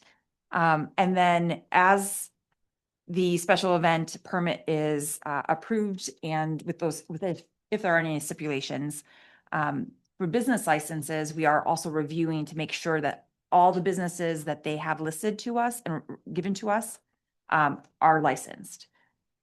So the vendor list, we do ask them to submit that a couple weeks prior to the event. I'm sorry, did you have a question? I'm sorry. Going back to the mayor and vice mayor's comment, why don't we charge by the day? So if it's 10 days, it's 150 times 10. Just something along that line. I've got no problem with multi-day events, but $150 for a one-day event doesn't seem right when you have a 10-day event. So I'd like to see some kind of maybe fee structure. I mean, I think that would make sense, that the longer it goes on, the more they pay. It's actually not 10 days though. It was last week. Last time There- it was 2 weekends. that's the whole week. We will look into that and get back to you guys. Okay, so then once the special event application is given back to the applicant and approved, there are some there's additional work that has to be done. So that includes reviewing all those business licenses and making sure that all the vendors are current. And then actually during the event, and not just Bike Week, other events as well, the town marshal, as well as myself, we actually go out and check that all the vendors that are set up are compliant and have business licenses. So any complaints, any issues during the events are addressed with the actual event coordinator, and we do have contact information for them. So many of the events, we will have a post-event meeting, especially such as Bike Week. We will have a follow-up meeting with them and talk to them about what worked or didn't work this particular year. There's been a few other events that escalated a little bit more into a little bit more than what they expected. And so we've talked to those event promoters and discussed possible modifications for any future events if they were to hold them. I'll give you an example. Believe it was back in February, there was Roadhouse had an event that was actually just a 2-day event. We started getting, it was only supposed to be Saturday and Sunday, and they started like doing the warm up for it on Friday, and we were getting all sorts of noise complaints. Council received the noise complaints. It was all these, there was like a vendor that would allow people to test their motorcycles and in high speed in a fixed setting. And it was just like screeching and making all sorts of noise, and they were really obnoxious. Well, we did a post-event debriefing because of the number of complaints with the promoters from Roadhouse. And they agreed that they would not do that, have that vendor come back again and have that issue. And I said, yeah, I mean, if, we reserve the right to revoke your permit and going forward, not issue you a permit for this event. So they took it very seriously. And so I do know that also this past year on Bike Week, the incident that we had that was on a Friday night with a drunk driver, they have traditionally not had the first Friday night of Bike Week has always been a slow evening, slow day. And we told them to be planning on the barricades being out and off-duty officers for next year. So it's just, we provide feedback, try to ensure that we have safe event, and they're already aware, and they're going to be planning that in their next application for next year. Grady? Yes. Also, I want to point out that when they burn rubber over there and create huge amounts of smoke or whatever you want to call it, and it comes into the road and you drive through it, that also I think would probably need to be addressed. Good point. Thank you. I have a question. How do we ensure that we're getting sales tax from all the merchandise sales? Well, it's TPT license. The business license allows you then to say, you shall have a TPT license, then it gets collected. Well, but the problem, and she's bringing up a very good point. They don't. The state is the one that monitors. Cash, right? A Oh. lot of it is cash. Or even credit cards. The Or even problem, credit card. there's two issues. One is a lot of these vendors, if they're Arizona based, for simplicity, they'll go ahead like, let's say they're running it out of their home. They'll just remit to the place, which is typically Phoenix or another city where they might live. And they will not necessarily do it for these special events. The other thing is they'll do a friends and family discount, and it may be a cash thing, and it's under the table, and it's in other cities I worked in, we've worked with DOR, and they've been able to do audits. Your brick and mortars, if we suspect that, then we can also have our own auditing firm that helps us with our TPT collections. And we can work with DOR, but they're officially on board through DOR to do those activities. We hired such an auditor in Globe, and it was very successful. Yeah. I think that we should move in that direction because whether or not it's true, people assume that they're getting away with a lot and not paying their fair share of sales tax. Yeah. And it's one of the reasons why, Teresa, I mean, it's a big ordeal. Some of these event promoters are really good. We've been finding that Bike Week is, believe it or not, particularly pretty good. I think, Teresa, how many did you find this year that had not done their proper licensing? There were 3 technically from the Roadhouse, but one just hadn't paid, and the other 2 had applied, but last minute. And then another across the way, there were a couple of vendors that were set up that had not yet applied. So Yeah, and I'm not targeting just Bike Week. No. I was talking about all events, but I'm just saying some of these events that have been historic, that have been going on for years, it's a well-oiled machine with the staff working with them to make sure that they do all that on the front end on their end. But what I was trying to get at is, what was the other event that you had to go? Some of the art shows are notoriously bad at ensuring their vendors all have licenses. And we spent 2 days going through, because it takes time to stop and have them fill out the application and then do the payment. Like on a Wi-Fi. Friday and a And a Saturday Saturday. for her to be doing that. So Whereas the rodeo is perfect. Yes.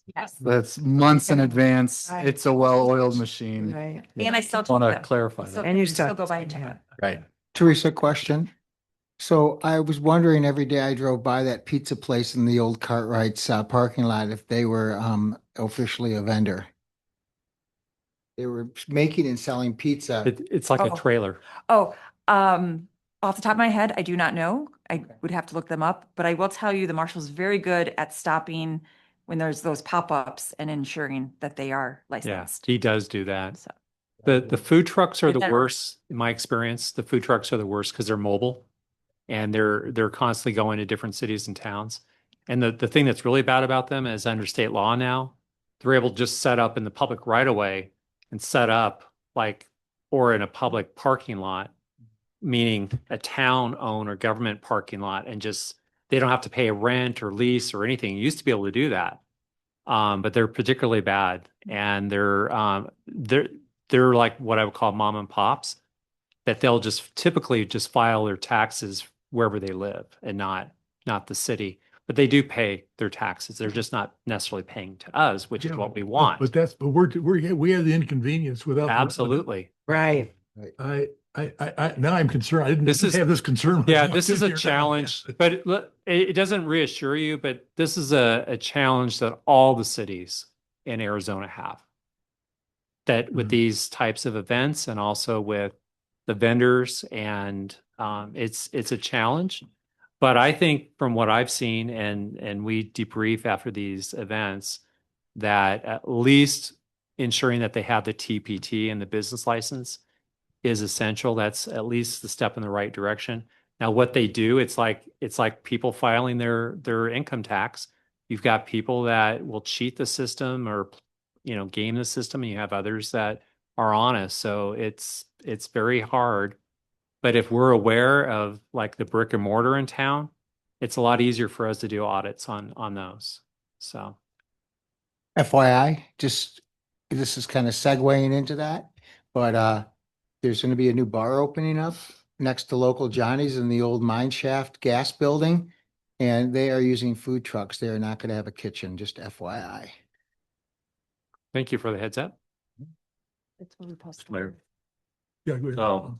this is kind of an open discussion, it looks like, so I thought I would ask a couple of questions.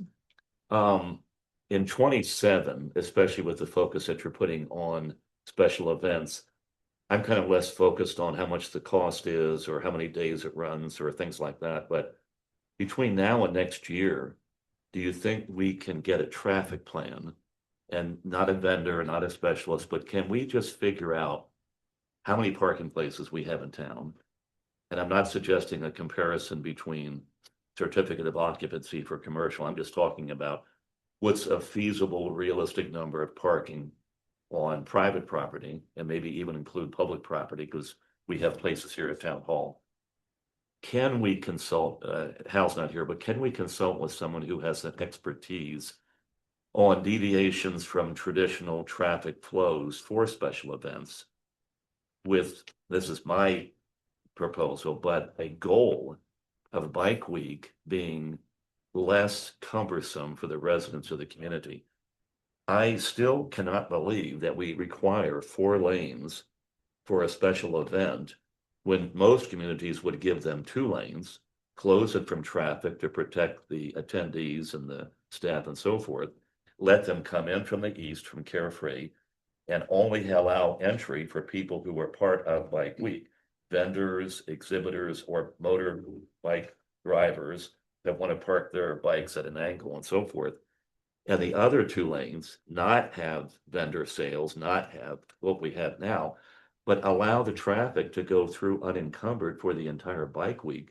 with the exception of pedestrian crosswalks monitored by law enforcement. I think the continued wedding of the town to 4 lanes can be done better. I really do think, but I don't have the expertise and I don't want to suggest something that others like Hal, who are engineers, might be able to say can do or can't do. But what you have now really is a Comic-Con. Hal had or Adam had a great expression one day. He goes, Tom, this is Comic-Con for boomers. And he probably is true that the people have, showing up, both participating and observing, probably fall into a niche group. But the viewability of the bikes is part of the attraction of the event, both what bikes are being brought to show off or exhibited, as well as the participants' bikes themselves. And literally, if you went from the building supply yard all the way through Cave Creek to maybe as far as Schoolhouse Road, I don't know how much would be necessary, but you just permanently close those 2 lanes for pedestrians, people only coming in on motorbikes, no 4 lane, no 4-wheel. It just seems to me we could still have all the activity and the buzz and the sight and so forth. Because I think this year was a lesson. I really think the interfacing of 4-wheel vehicles, regardless of the impairment of the driver, on the wrong side of the street, and then impacting pedestrians that are seated on a private property that are part of an observation at that restaurant. I just think it's time to maybe have a professional review of how we can do this better. And I'm not suggesting, Adam and I have had conversations on this. I'm not suggesting this year it's the north side, next year it's the south side. It just seems like the line coming into town should be the motorbikes going on to their 2-lane reserved area and exiting in the west. And then the other 2 lanes are open for traffic, and maybe even put some temporary lighting, like I've seen in some of the events, at the pedestrian crosswalks at night, particularly on the weekends, with the goal being to let the other merchants try to conduct business during that 10-day period. It started as a weekend event, and then it went 2 weekends, and now we've got 9 days or more. And if Bike Week could assimilate into our traffic patterns and our ways of highlighting or showcasing what it is people come up for. But the day after the accident at Harold's, which we never really had closure on, I think, as a council or maybe as a community, there was a defiant website advertisement by another vendor for Bike Week 27. Well, yeah, I guess we will have Bike Week 27. But it seems like we should do a timeout before 27 to see if we can't build a better product for both the visitors and the residents. And this is a rhetorical question, do we have a noise ordinance? I don't even know. If we don't, can we work on something? If we do, can we advise Can we advise the vendors specifically prior to these special events that there's some standard by which we're trying to operate? And then that shows a goodwill effort by the town with the surrounding neighborhoods, because that seems to have just become an accepted condition of some of the special use permits. And I thought music heard way off the property, back into the residential neighborhoods, up the washes and so forth, competing outdoor music is just something we could do better without strictly regulating, maybe with a business to government relationship discussion. But I just wish, and I've been bugging some of the people in the council here, can we just look at maybe a different traffic arrangement? Same size crowds, same focuses with high intensity in the weekends, same expectation that at night when the sun goes down, it's going to get a little spicy. But can we at least just keep the traffic corridor open? We'll take a look at it. The mayor addressed this the last 2 bike weeks, and we actually brought in a traffic engineering firm to actually do kind of what you were asking for. We didn't give the traffic engineering firm any preconceived notions. We also did traffic counts with the ropes that they drive over, and then let them kind of come back with some recommendations. The mayor's goal was, which I think is still a good goal, we just really were never able to get closure to his satisfaction, but he's trying to get the traffic to move through the town so the townies, the locals, are not as impacted negatively by the Bike Week crowd. because that's the big complaint that the locals, you all hear from. And then you're bringing up a good point. We really hadn't thought about the aspect you're bringing up as it relates to both traffic control and the parking and stuff like that. My take on it, and it's just my take, I haven't been here very long, but I almost think that some of these things are over capacity, that there's too many people. And I've kind of seen that even in the winter peak season, that just the local places, and you know which ones I'm talking about, I'm not going to name them publicly, but I think almost, you increase parking any more than what we have now in those areas, and they're just going to squeeze more and more people in. And that's when you start getting excessive numbers of people, that's when you start having more of these issues that we experienced once in the many years that we've had of that situation we had on a Friday night. So, but yeah, we could definitely look and see if there's a different way of looking at this than we've looked at in the past. I wish we had the old Bobkite parking lot, Mr. Mayor. I wish we had the old Bobkite parking lot, because you could do a jitney or a shuttle from there, make the parking free, and then take people uptown to be there and then bring them back. If we just had the capacity to move the people, not necessarily the vehicles, people could park and be there for the evening. But I just think there's a missed stage. This is just me, so bear with me. But I just think there's a missed staging opportunity to take those 2 lanes out of circulation entirely and use them for only the bike event participants and display. So they're not on the private property. They're literally using the bike lane and the 2 transit lanes. And Well, I you see what you're close saying. that. You're saying more like a street fair. Right. And Got you it. close those 2 lanes so 4-wheel vehicles cannot go in, and like the events in Europe where pedestrians are impacted. So just have one side of the street be Yeah, closed. and I Got don't it. know. Okay. I mean, it maybe an expert engineer would say, here's why you can't do it, but. Right. Well, the major problem is the pedestrians. And Yeah. as I leave office in December, I will supremely, what's the word I'm looking for? Unhappy with the fact that we can't get the sheriffs to control the pedestrians on a regular basis so that we can get the traffic. The pedestrians crossing the street, one person walks up, they stop all the traffic. And I've gone with staff repeatedly and gotten zero satisfaction. I can come up with ways of doing that. And this last bike week, I stopped and the sheriff did it right in front of me. And I said, did they tell you to let someone to keep traffic moving? He said, they don't tell me. No, they did, but this is the way I do it here. I do it a little different than everybody else. So yeah, I'm frustrated. I won't be around. I don't think I'll be around for the next bike week, but I'll be watching. Pal. Well, 2 lanes for pedestrians is easier to cross in a controlled environment than 4 lanes. Yeah. If 2 lanes are exhibition and they just have to get across 2 lanes of moving traffic, and they've got 3 choices or 4 where they can cross. It's not the volume of cars going through town, it's the 20-minute stoppages. Right. And I know that's part of the charm of Bike Week, of the young ladies looking for boyfriends. Why can't you just get why can't you just get some temporary fencing? Just like you do on a building, you see the temporary fencing, just have them rent that. Put the temporary fencing on one side, and the only place they can cross are at the crosswalks. That'd solve a lot of the problems. Well, if we take that one crosswalk out that is in front of the hideaway, that's going to help a little bit, because now you only have one set of cops stopping people rather than 2 sets stopping people. Yeah, they were using the do not cross police tape. And as you know, people are going under and over, and so to your point, I think the temporary fencing is temporary cyclone fencing, and they're not going to do that. I mean, if you really want to be snarky, we could put triple strand concertina, but. So hey, you got to remember too, these people want to show off their bikes. That's half of it. They park there, and you're going to basically take that away from them. There'll be an outrage from the bar owners. The other thing is, what happened to the people who came in here and pitched us on this Cave Creek Carefree limo thing, like bus thing? Remember them?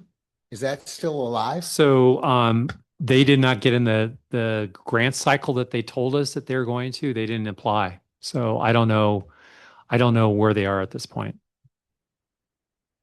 And we were not going to commit any dollars to their initiative. Well, let's go ahead and move on with the presentation. These are all, by the way, these are all good input that we're hearing. So thank you. Lastly, on this subject, maybe it would be worth having a separate workshop for either the council staff, perhaps some of the vendors who participate, so we can really get some good communication going on what they think works versus what we think, and hopefully we could meet in the middle. Okay. On Bike Week or on a On special Bike events? Week in Okay. particular. Okay. Bike Week seems to be the sticking point with most of the people in Right. town. It's the one that brings the numbers of people. So, And Yep. if they're not paying taxes, well, that I don't want to say that. We're just saying that is an observation for all these special events. I don't want to paint that. No, but that could be picture. one of the items on the agenda Okay. that they can help oversee.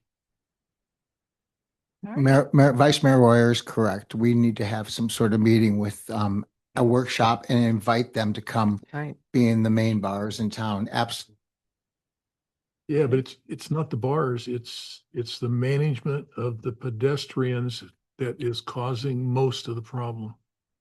I mean, the fix is easy. It's easy. Just stop letting everybody cross as soon as they walk up, reduce the parking lot, let people wait for 2 minutes, and then let them go, and then stop them. Well, if it's after December, Bob, you could come. I'll be at the podium pointing the finger at you. right. Mayor Morris, are you saying that we should be, have our law enforcement give out jaywalking tickets perhaps? Well, okay, we've Exhausted. we won't solve it. We have exhausted that Tonight. subject. So we do have current code that regulates our special events, not just Bike Week, but all of our special events. And there are penalties in place. So if they aren't abiding by our rules, we can revoke their events going forward. So that is an option. So our current numbers, we processed 55 special event permit applications in 2025. We've had 36 applications as of this report, with 4 that were in review. Again, depending on the complexity of the application, some of them are pretty easy and go through the review process quite quickly. Others can take about 6 hours total of staff time. For events that were 4 or more consecutive days, 2025, we had 2 applications. They were the same event. And then 2026, we had 3 applications. They were all, again, the same event. Some of our challenges that we've had with applicants are, while we request applications at a minimum of 30 days, we do get some special events that pop up and they would like to get them processed quicker. We have been, we do try to Charge them with that. more, charge more. Noted. That definitely will note that. And while applicant compliance has improved overall, we do ask that everything requested in the application be turned in at the same time. It doesn't always happen. So a lot of times that takes a lot more staff follow-up. But a lot of the applicants are working to be better at getting everything through. Liquor applications. So some special events aren't an actual special event by the town standards, but if they do involve liquor, they still have to come through, and we do still process them the same way. And then they go to the state, and they're required to be with the state minimum of 10 days prior to the event. Many times and the state keeps changing. Sometimes it's more, sometimes 10 days is fine with them. So things that are in progress with the process. I'm working to update the application so it's a little bit more thorough, and it hopefully will also improve the process. Right now, we did change everything from paper, or I did change everything from paper to mostly electronic. There's still some paper components, but there is still time that has to be taken to get everything scanned in and sent out to where it needs to go. We did start a shared drive for all the vendor lists. And I'm actually very proud of many of our applicants, because I thought it'd be a little bit more difficult, but actually a lot of them embraced the electronic list, and they've been working really hard to get them updated.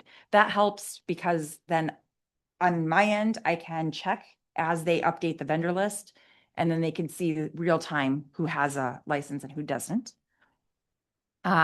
We also are taking all the feedback that council has provided with some of our past special events or recent special events, and there are now stipulations going forward for all applicants. And then that is it for now. And I just real quick want to give Teresa a lot of credit. All the things that she has implemented with regards to special events have brought more sophistication in how we process things. It's no longer a binder just kind of sailing around from department to department. It's a much more friendly as far as staff is concerned, means of reviewing and getting comments administered and certain conditions done. So just kudos to Teresa on that. Question? Me first. Go ahead. Sure. Thanks. No, just a question on, as events are approved, when is public notice posted either on the website or the calendar? Can it be on town council calendar as well? Because it's always hard driving through town on the weekend and all of a sudden there's a road closure or a special event, but it's not on the calendar anywhere. So part of my process, and I will get better at it, is as they're coming in, as they get approved, they do get sent to, or they should be getting sent to communications so that they can get updated and put on our town calendar. So the majority of them do go on our website.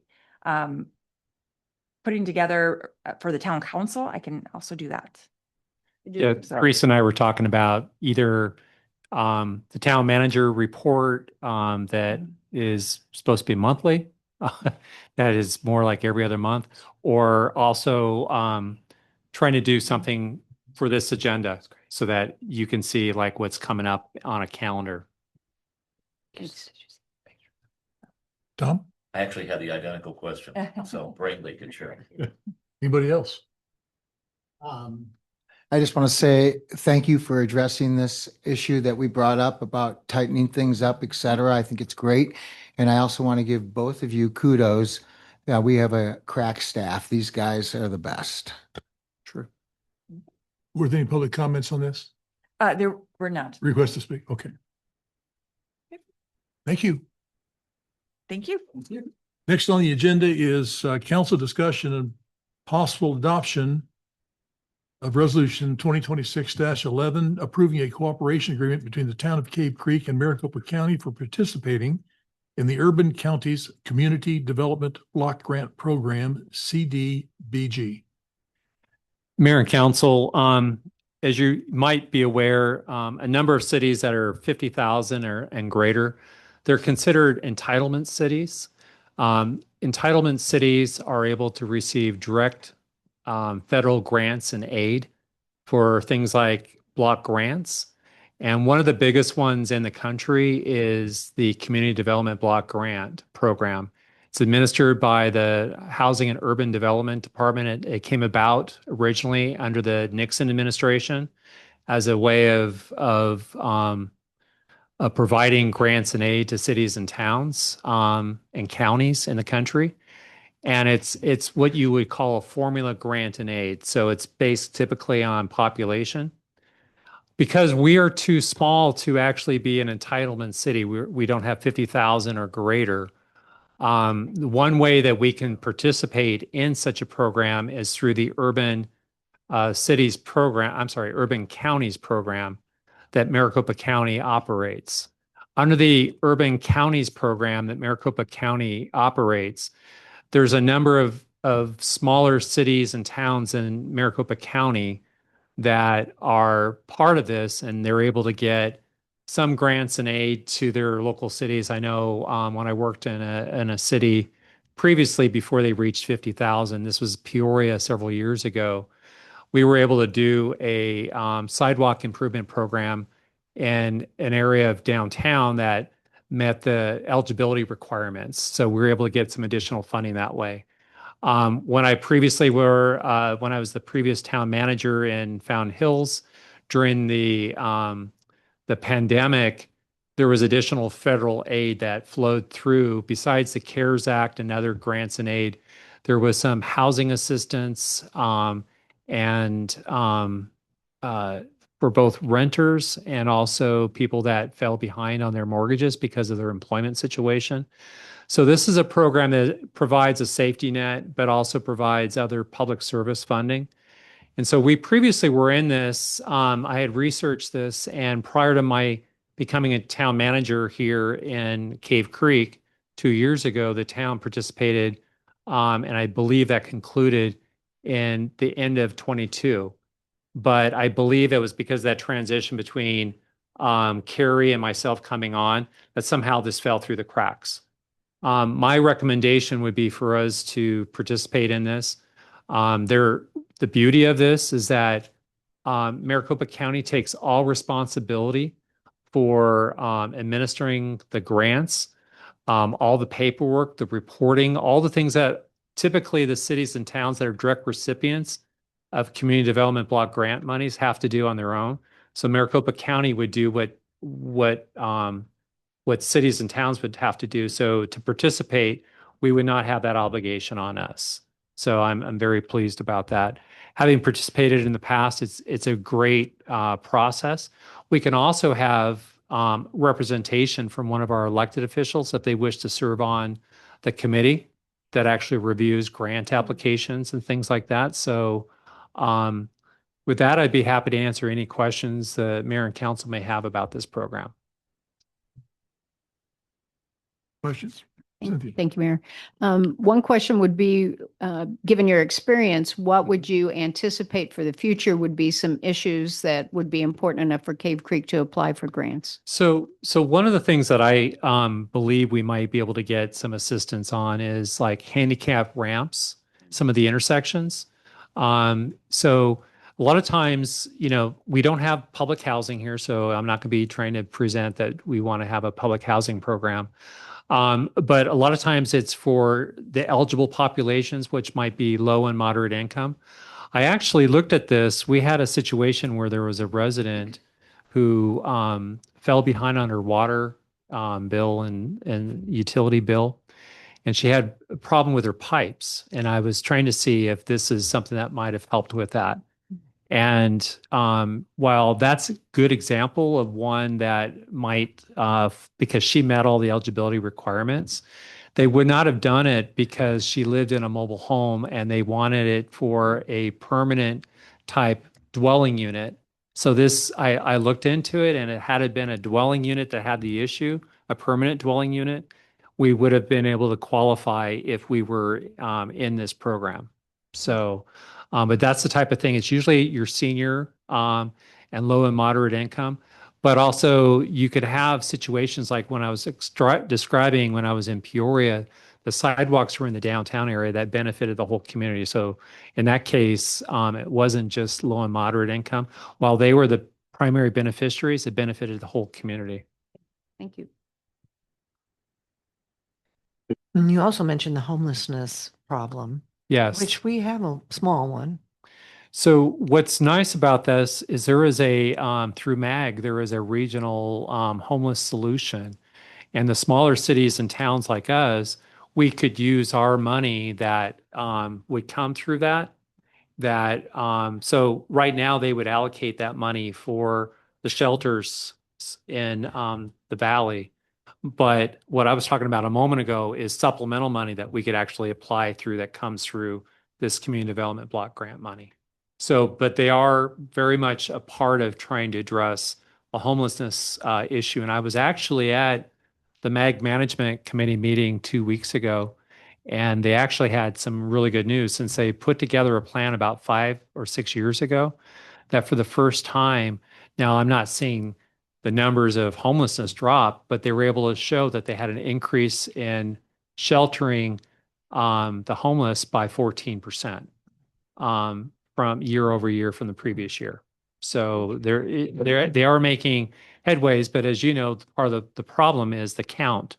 And I believe so many homeless people just don't get counted. And just as an example, we had 0 listed in the count for our community. And that's because when they do the count, it's an arbitrary date that they do. And you know, and I know, we've seen people living in the wash areas and pushing baskets and riding bicycles. And so I would say probably for us at any given point in time, at a peak time, we might have 4 to 6 at any point in time. But that count in time only captures 0. And it's been that way for the last couple of years. I think 3 years ago, it showed 1 that was on the count for that particular year. So there's no cost to us. Mayor. It's absolutely no cost. So what they do is they take the formula of what we would be entitled to if we were a entitlement city based on our population and the formula that they have. And then that's pretty much allocated to Maricopa County. And then there's also additional money that the Department of Housing and Urban Development, the federal agency, provides for some of these other programs, the supplemental programs I was telling you about. So to me, it's a good deal, and it's a shame. It's like you're leaving money on the table Right. if we don't participate.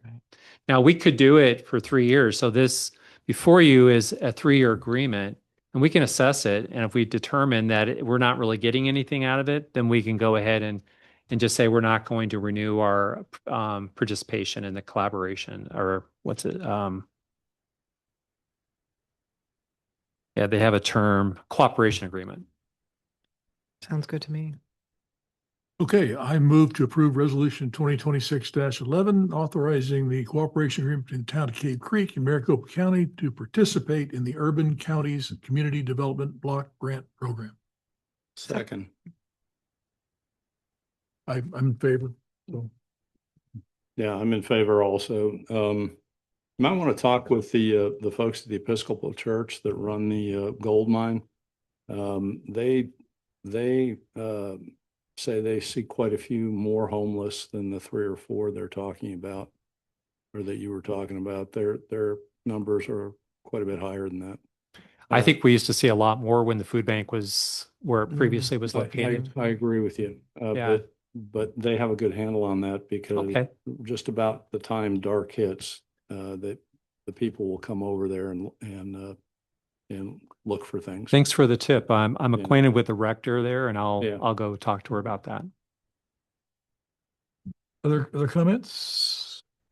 Seeing none, all those in favor? Aye. Opposed? Motion carries 7-0, and we're on to council discussion and first reading of ordinance 2026-03, amending section 31.25 of the town council, authorizing town manager to designate 1 or more department heads as deputy town manager and establishing a new classification of deputy town manager for the town of Cave Creek personnel system. This sounds very complicated. I'm sorry, it does, but what I'm really trying to do is create a professional development opportunity for my department director. So the larger cities, as my staff report indicated, have 2 or 3 deputy city managers. The smaller size cities and towns, it's pretty common to have a similar title of deputy town manager / and whatever their department role is. Teresa has been doing an outstanding job as deputy town manager / town clerk.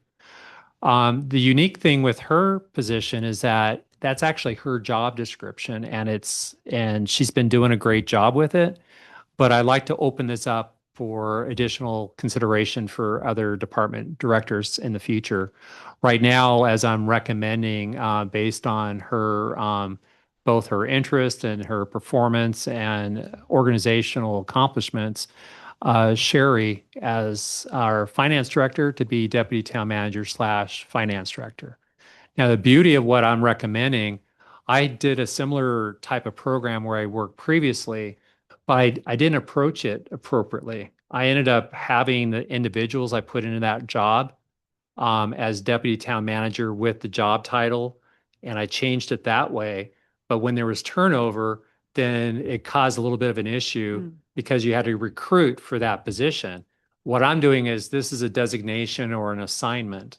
And so if someone were to leave, then we'll recruit for that position that there's their core position. So it'd be like, I'm not saying Sherry's leaving, but as an example, the finance director, we'd recruit for that, or she promoted then we would try to fill the finance director position. So it's an assignment, but I'm going to look for opportunities to provide that will help them grow as a deputy town manager. If there's an opportunity for them either in the organization or outside the organization, it's good. But I think it's a win-win for the organization and for me and for the individual that gets assigned. So that's what I'm trying to do. And I think it's a great testament that our first one is going to be Sherry. And I think Sherry's doing a fabulous job. And I think this will be something that she is looking forward to it. So with that, I'd be happy to answer any questions the council may have. I'm sorry, Tom. So, okay. Why do you need our permission to do this?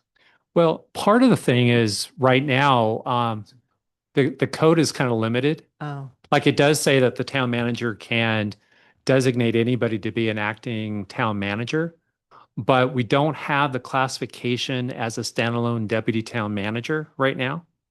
So, so the other thing is I want you to be aware of what I'm doing. okay. So, and make sure that you guys have the fiduciary responsibility to oversee the organization and you're my bosses. So I'm just trying to get That's fine. your buy-in and blessing to see if this is something I'm you're always concerned about micromanagement. I appreciate, your ability to inform us and make things transparent.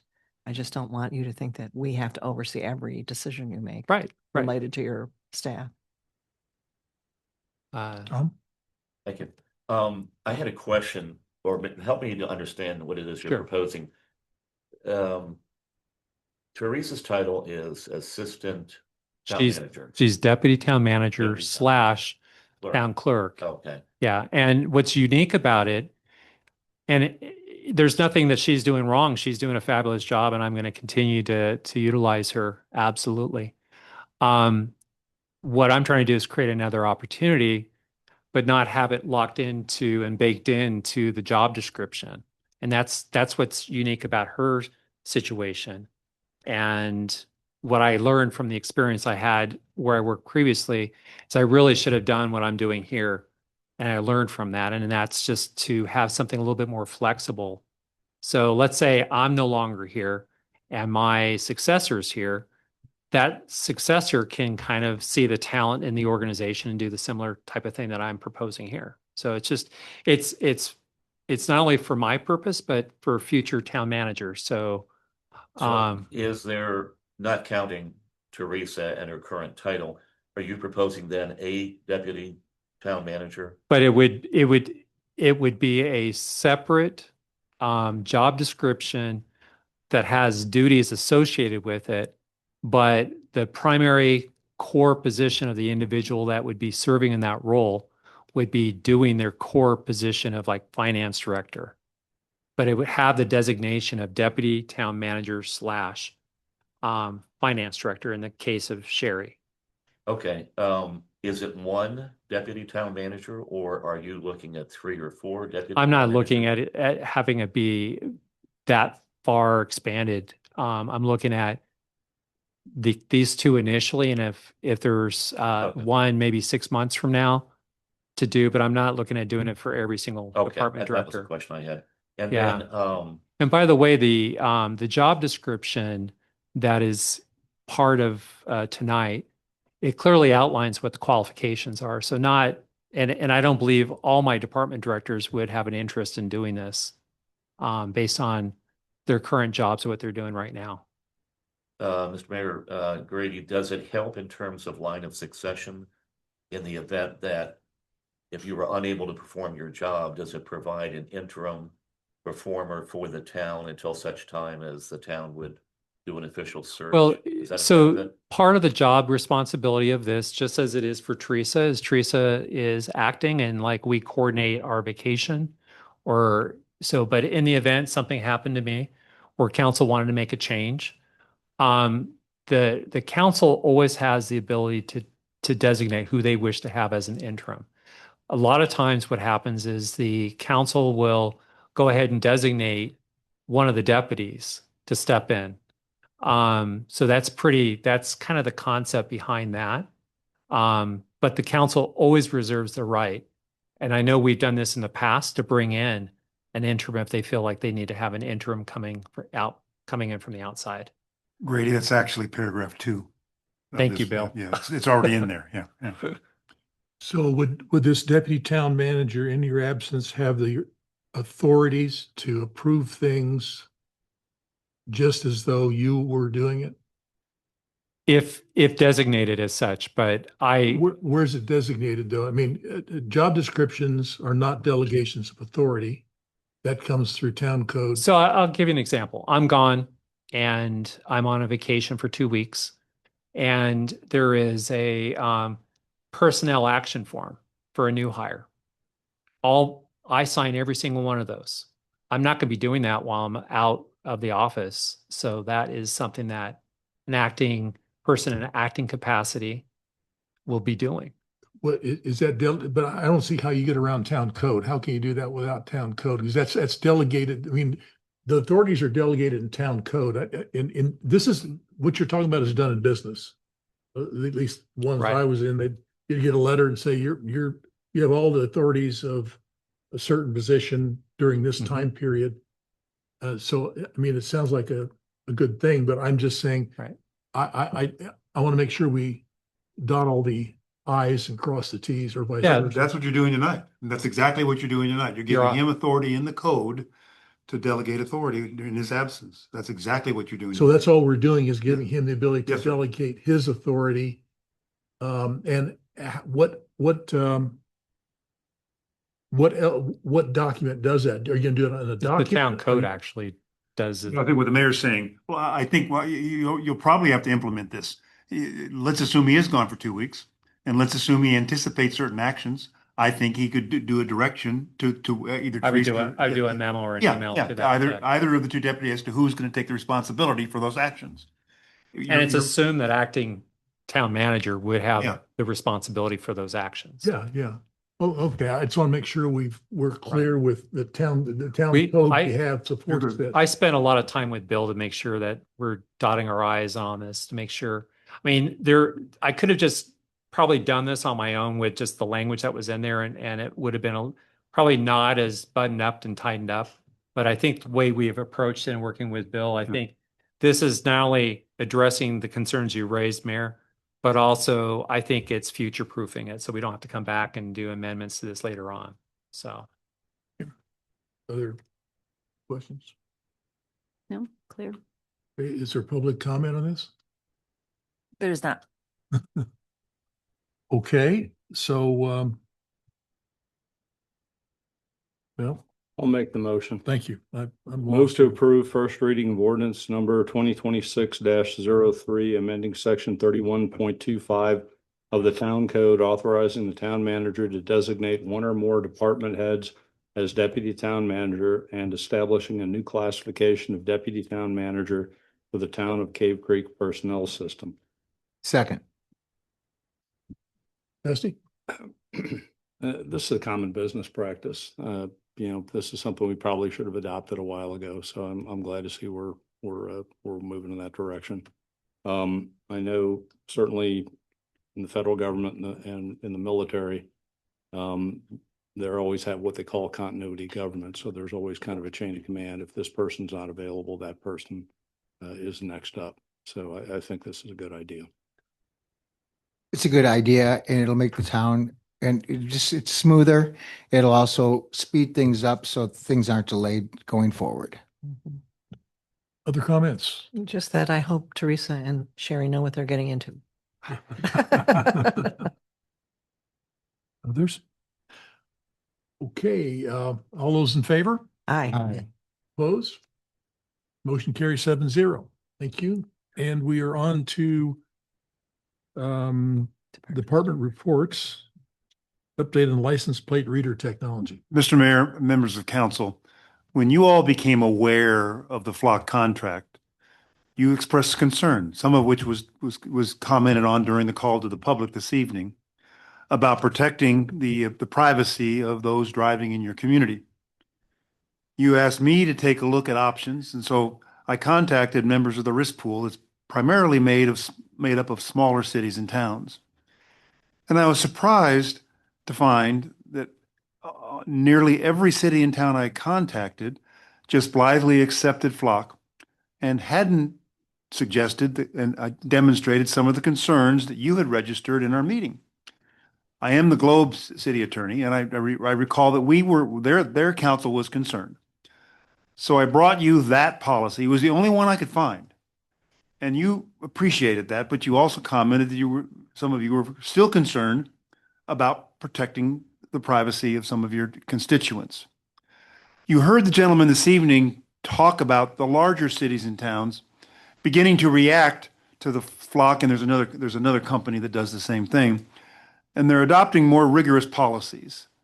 What I intend to do is to look at those and to come back to you with a report that makes sure you have taken all the steps you can take to address the privacy and the confidentiality of the private information of the constituents in your town without jeopardizing what can be the beneficial aspects of license plate reading. I mean, they do help in solving crimes. They do help in deterring crimes. But as you heard from your constituent, and as you recommended to me when I read to you the Safford policy, which was good, but not all the way there, that you wanted something more. And so what we've discovered is, and that was confirmed by the gentleman tonight, and I don't know, is he still here? Or No. No, okay. I'm sorry. I couldn't tell you. You're also young. I don't know who's here. But Young ones look alike, don't they? I know. I thought it was him. So he commented that these larger cities, Tempe, they're beginning to ask these questions. So let me look at those.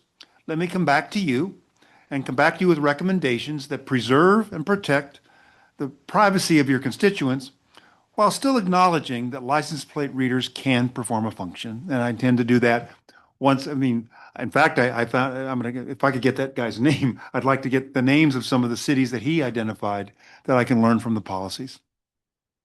That's all I have, Mr. Mayor. We'll find out tomorrow. He's going to email us all. He already has. Oh, he has?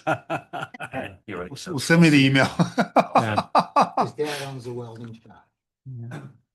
Yeah, and to Bill's point, just want to add that if the majority of the council doesn't want to go forward with this, I mean, you will have an opportunity when you are considering the policy. We'll have that in there, so you have the opportunity if you want to, do away with, not even consider the policy and just not have the license plate reading system in town. That will be your prerogative. So that will be, when we come back, that will be what you'll be addressing as well. Do you have an idea when you'll come back with it? We're thinking Well, September. I think when you come back from your summer break, and I must say, you were my only city who wanted face-to-face. Tomorrow, I'm driving to California, and so I'm going to be there all summer until you reconvene in September. We'll have it ready for you in September. Okay, any questions before we move on? Teresa? That department report. I will try to keep this quick, not Oh, short. we want to stay here all night. Yeah. I would not. Offering popcorn.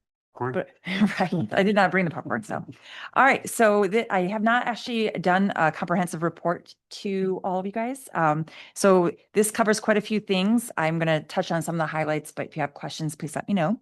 So I do have quite a few of our strategic priorities that I touch on as I go through this. So one of our big things is meetings in our legislative services.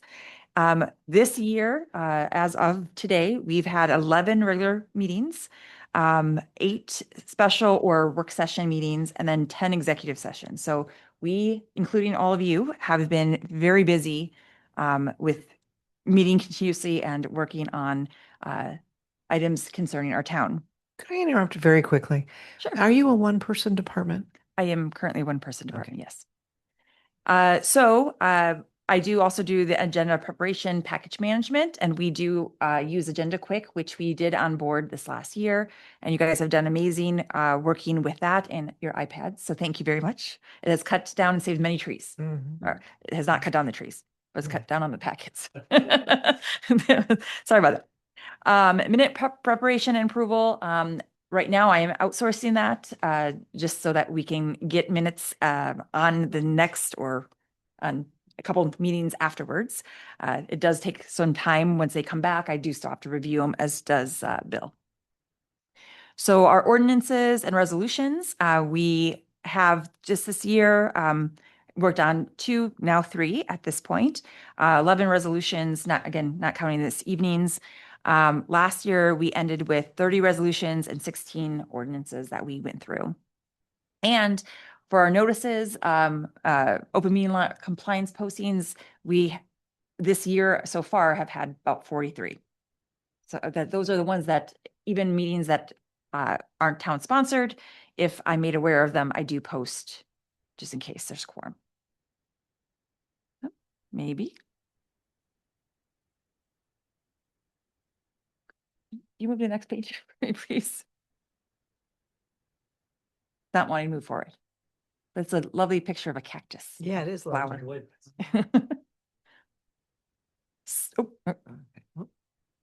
We went way ahead. Thanks for dancing. I know, and then we're done. Any questions? Okay, so elections, which is a big part of what I do and what is going on. We have our primary coming up on July 21st. We also will have a general election November 3rd. I will be bringing forward more information regarding the initiative. And if there is a need for a runoff election, that would also be on the general election. Okay. So you're a little modest, but do you want to kind of explain the amount of time it took for you to go through the initiative process, what you had to do on that? I think I stopped counting, but I did have, so once the initiatives and referendums are very specific in the process that is needed. And once the actual petitions are turned in, they have to be looked at. Each sheet and each line to ensure that there isn't a reason to not move forward with petition signatures. And then that has to be sent over to the Secretary of State's office. And this is all within specific timelines as well.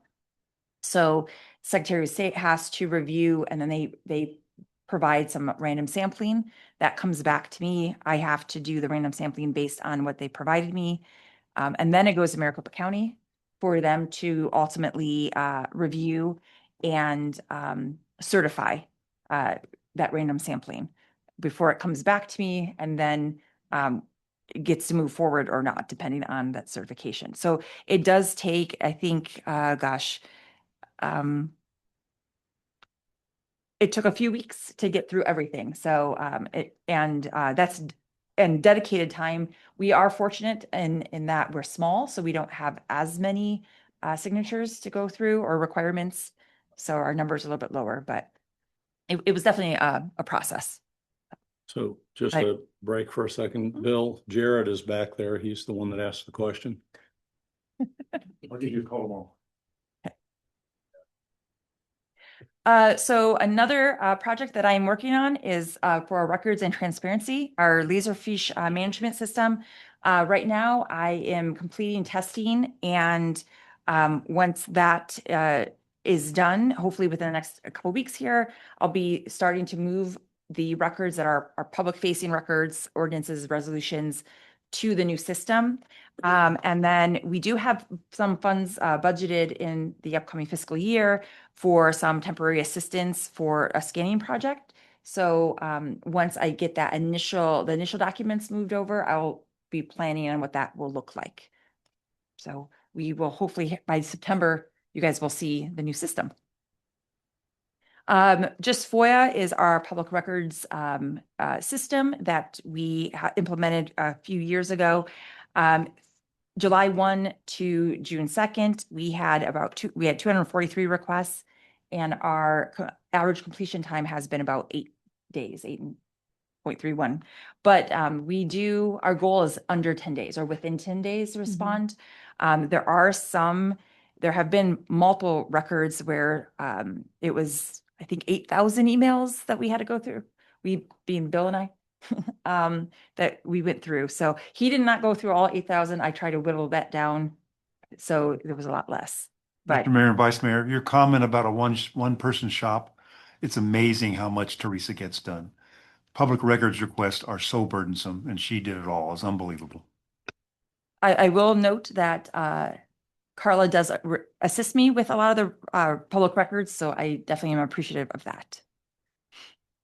This is also one of our residents sitting on the screen that comes to visit.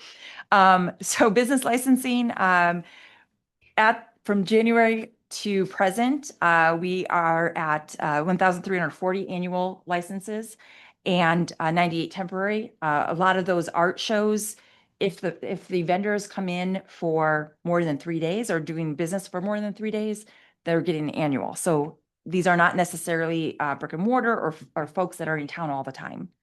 The year before, and also typically in the fall, we'll get an influx of additional licenses.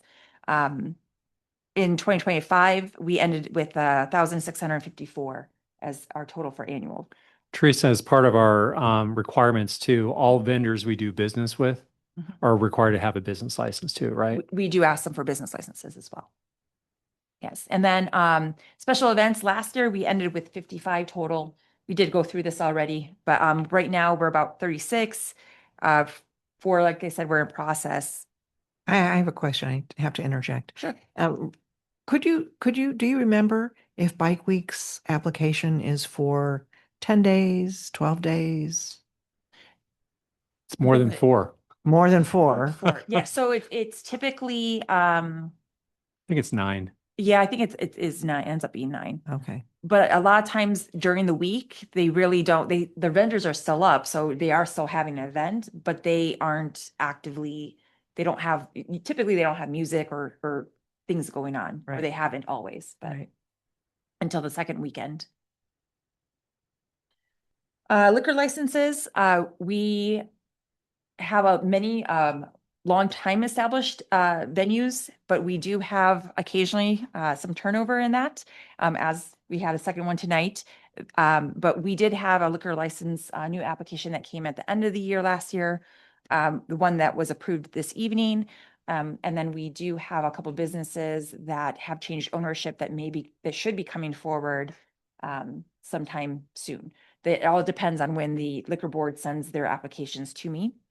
The administrative updates were typically a different owner or someone within the business got promoted up to get their name on their liquor license. So we've done that administratively. Right. Can I ask for a total in town, within town limits, a total? I don't have that off the top of my head, but I can get that for you. A rough number? I don't, I'm sorry. Okay. I apologize. I can work on that and see what I can get for you. We do have only one location that has off-track betting, and that's Harold's. And then short-term rentals. So that program we started a few years ago. This last year, I went to a new company that has been a lot easier to work with, but still there's a lot of administrative work that has to be done. Our current licensed short-term rentals are at 43. We have 30 unlicensed. Those have to be kind of looked at, make sure that they're actually in town. There have been a couple that have been outside the town that kind of get picked up when they do the scraping. And then they noted that there were 7 that were unidentified. What that means is they were doing research. They found that there were some ads that noted Cave Creek, but they have not had the time yet as of this report to verify if they were in town or not, or if they were just being marketed as a Cave Creek short-term rental. Our hotline, we have a call center, a 24/7 call center, and we have the online complaint form. The call center was used 4 times and the online complaint center was used once. And of those, 3 of them were outside of the town. They were not ours. So grants and special funding, we do the community grant program, which thank you for the budget adoption. Those funds have gone up to 60,000 for this year. The applications will open likely end of September, early October, and then we'll look at having them come forward to council either end of December or early January. So this last fiscal year, we approved $40,000 to 14 nonprofits. The opioid funds also are now with me. And right now we have just under 40,000 available. And the it's very specific what those opiate funds can be used for. And as of right now, Caring Corps and the Cape Creek Unified School District are using them mostly for training either volunteers or the parents. And we've talked and we are planning on meeting here soon to go over some additional potential programs. These are two of our baby roadrunners. This is number 4 and 5 for your viewing pleasure there. We have had quite a few special events and public engagements. The volunteer leadership dinner, spur across our anniversary. And these I'm definitely cannot do on my own. I've been working with multiple staff, including Bo, on getting these work done. The town's 40th anniversary planning is coming up. And we definitely have, I do get a lot of emails on or requests for proclamations. Some of those do come before council, others just go to the mayor, and if they are something that is appropriate for our town, and then go out that way. And in all of my free time, I've also been trying to make sure I work on my professional development. Currently working on the CPM program through ACU. Did the ACM Management Academy a couple years ago. Gosh, it feels like it was just last year. But and then I also maintain my Master Municipal Clerk certification as well as election official certification, which the state has been kind enough to change the ruling on that, the legislature on that, so that we have to now every 2 years make sure we go to training, additional training. So the winter conference actually will not be going to, but there is, or I did go to, I apologize. Summer conference is coming up. Recently, I did go for the records management. Laserfish paid for the conference. They have an annual Empower, they call it Empower conference. It's actually very neat. It's all labs. I've never been to a conference where you could just log in and actually play in the system. My municipal clerks, we have an International Institute of Municipal Clerks Conference annually, but we also have a Arizona Clerks Conference with election training. And I somehow agreed to sit on 2 panels. So I have to do those PowerPoints too. Good. All right. So here, just a quick summary. Our elections are in progress. The town hall remodel and renovation that I've been part of is on hold, in progress with the records management, the Laserfish, and that the records digitization will be in the planning phase once we kind of get that going. Website transparency, working with Bo, and definitely for my elections pages, that's always ongoing. And we have been talking about, and we will continue to talk about until it's done, but improving our council chambers technology. Ooh, that's it. Any questions? And this is Mama Roadrunner. Can we get a copy of this by any chance? It's got some good stats in the front Yeah. end. It is in the packet, knowledgeable, but I will about also doing that email, I work. can also send it to you. What did you say, Teresa? I said it is in the packet, but I I can didn't see email it in it to there. you. Is it in there? It should be. Okay. If not, either way, I can email it to you. Okay, thank you. So I know I went through that really fast. I don't know, I didn't time myself, but Okay, now I don't mean to be critical no worries. at all. It's just a question.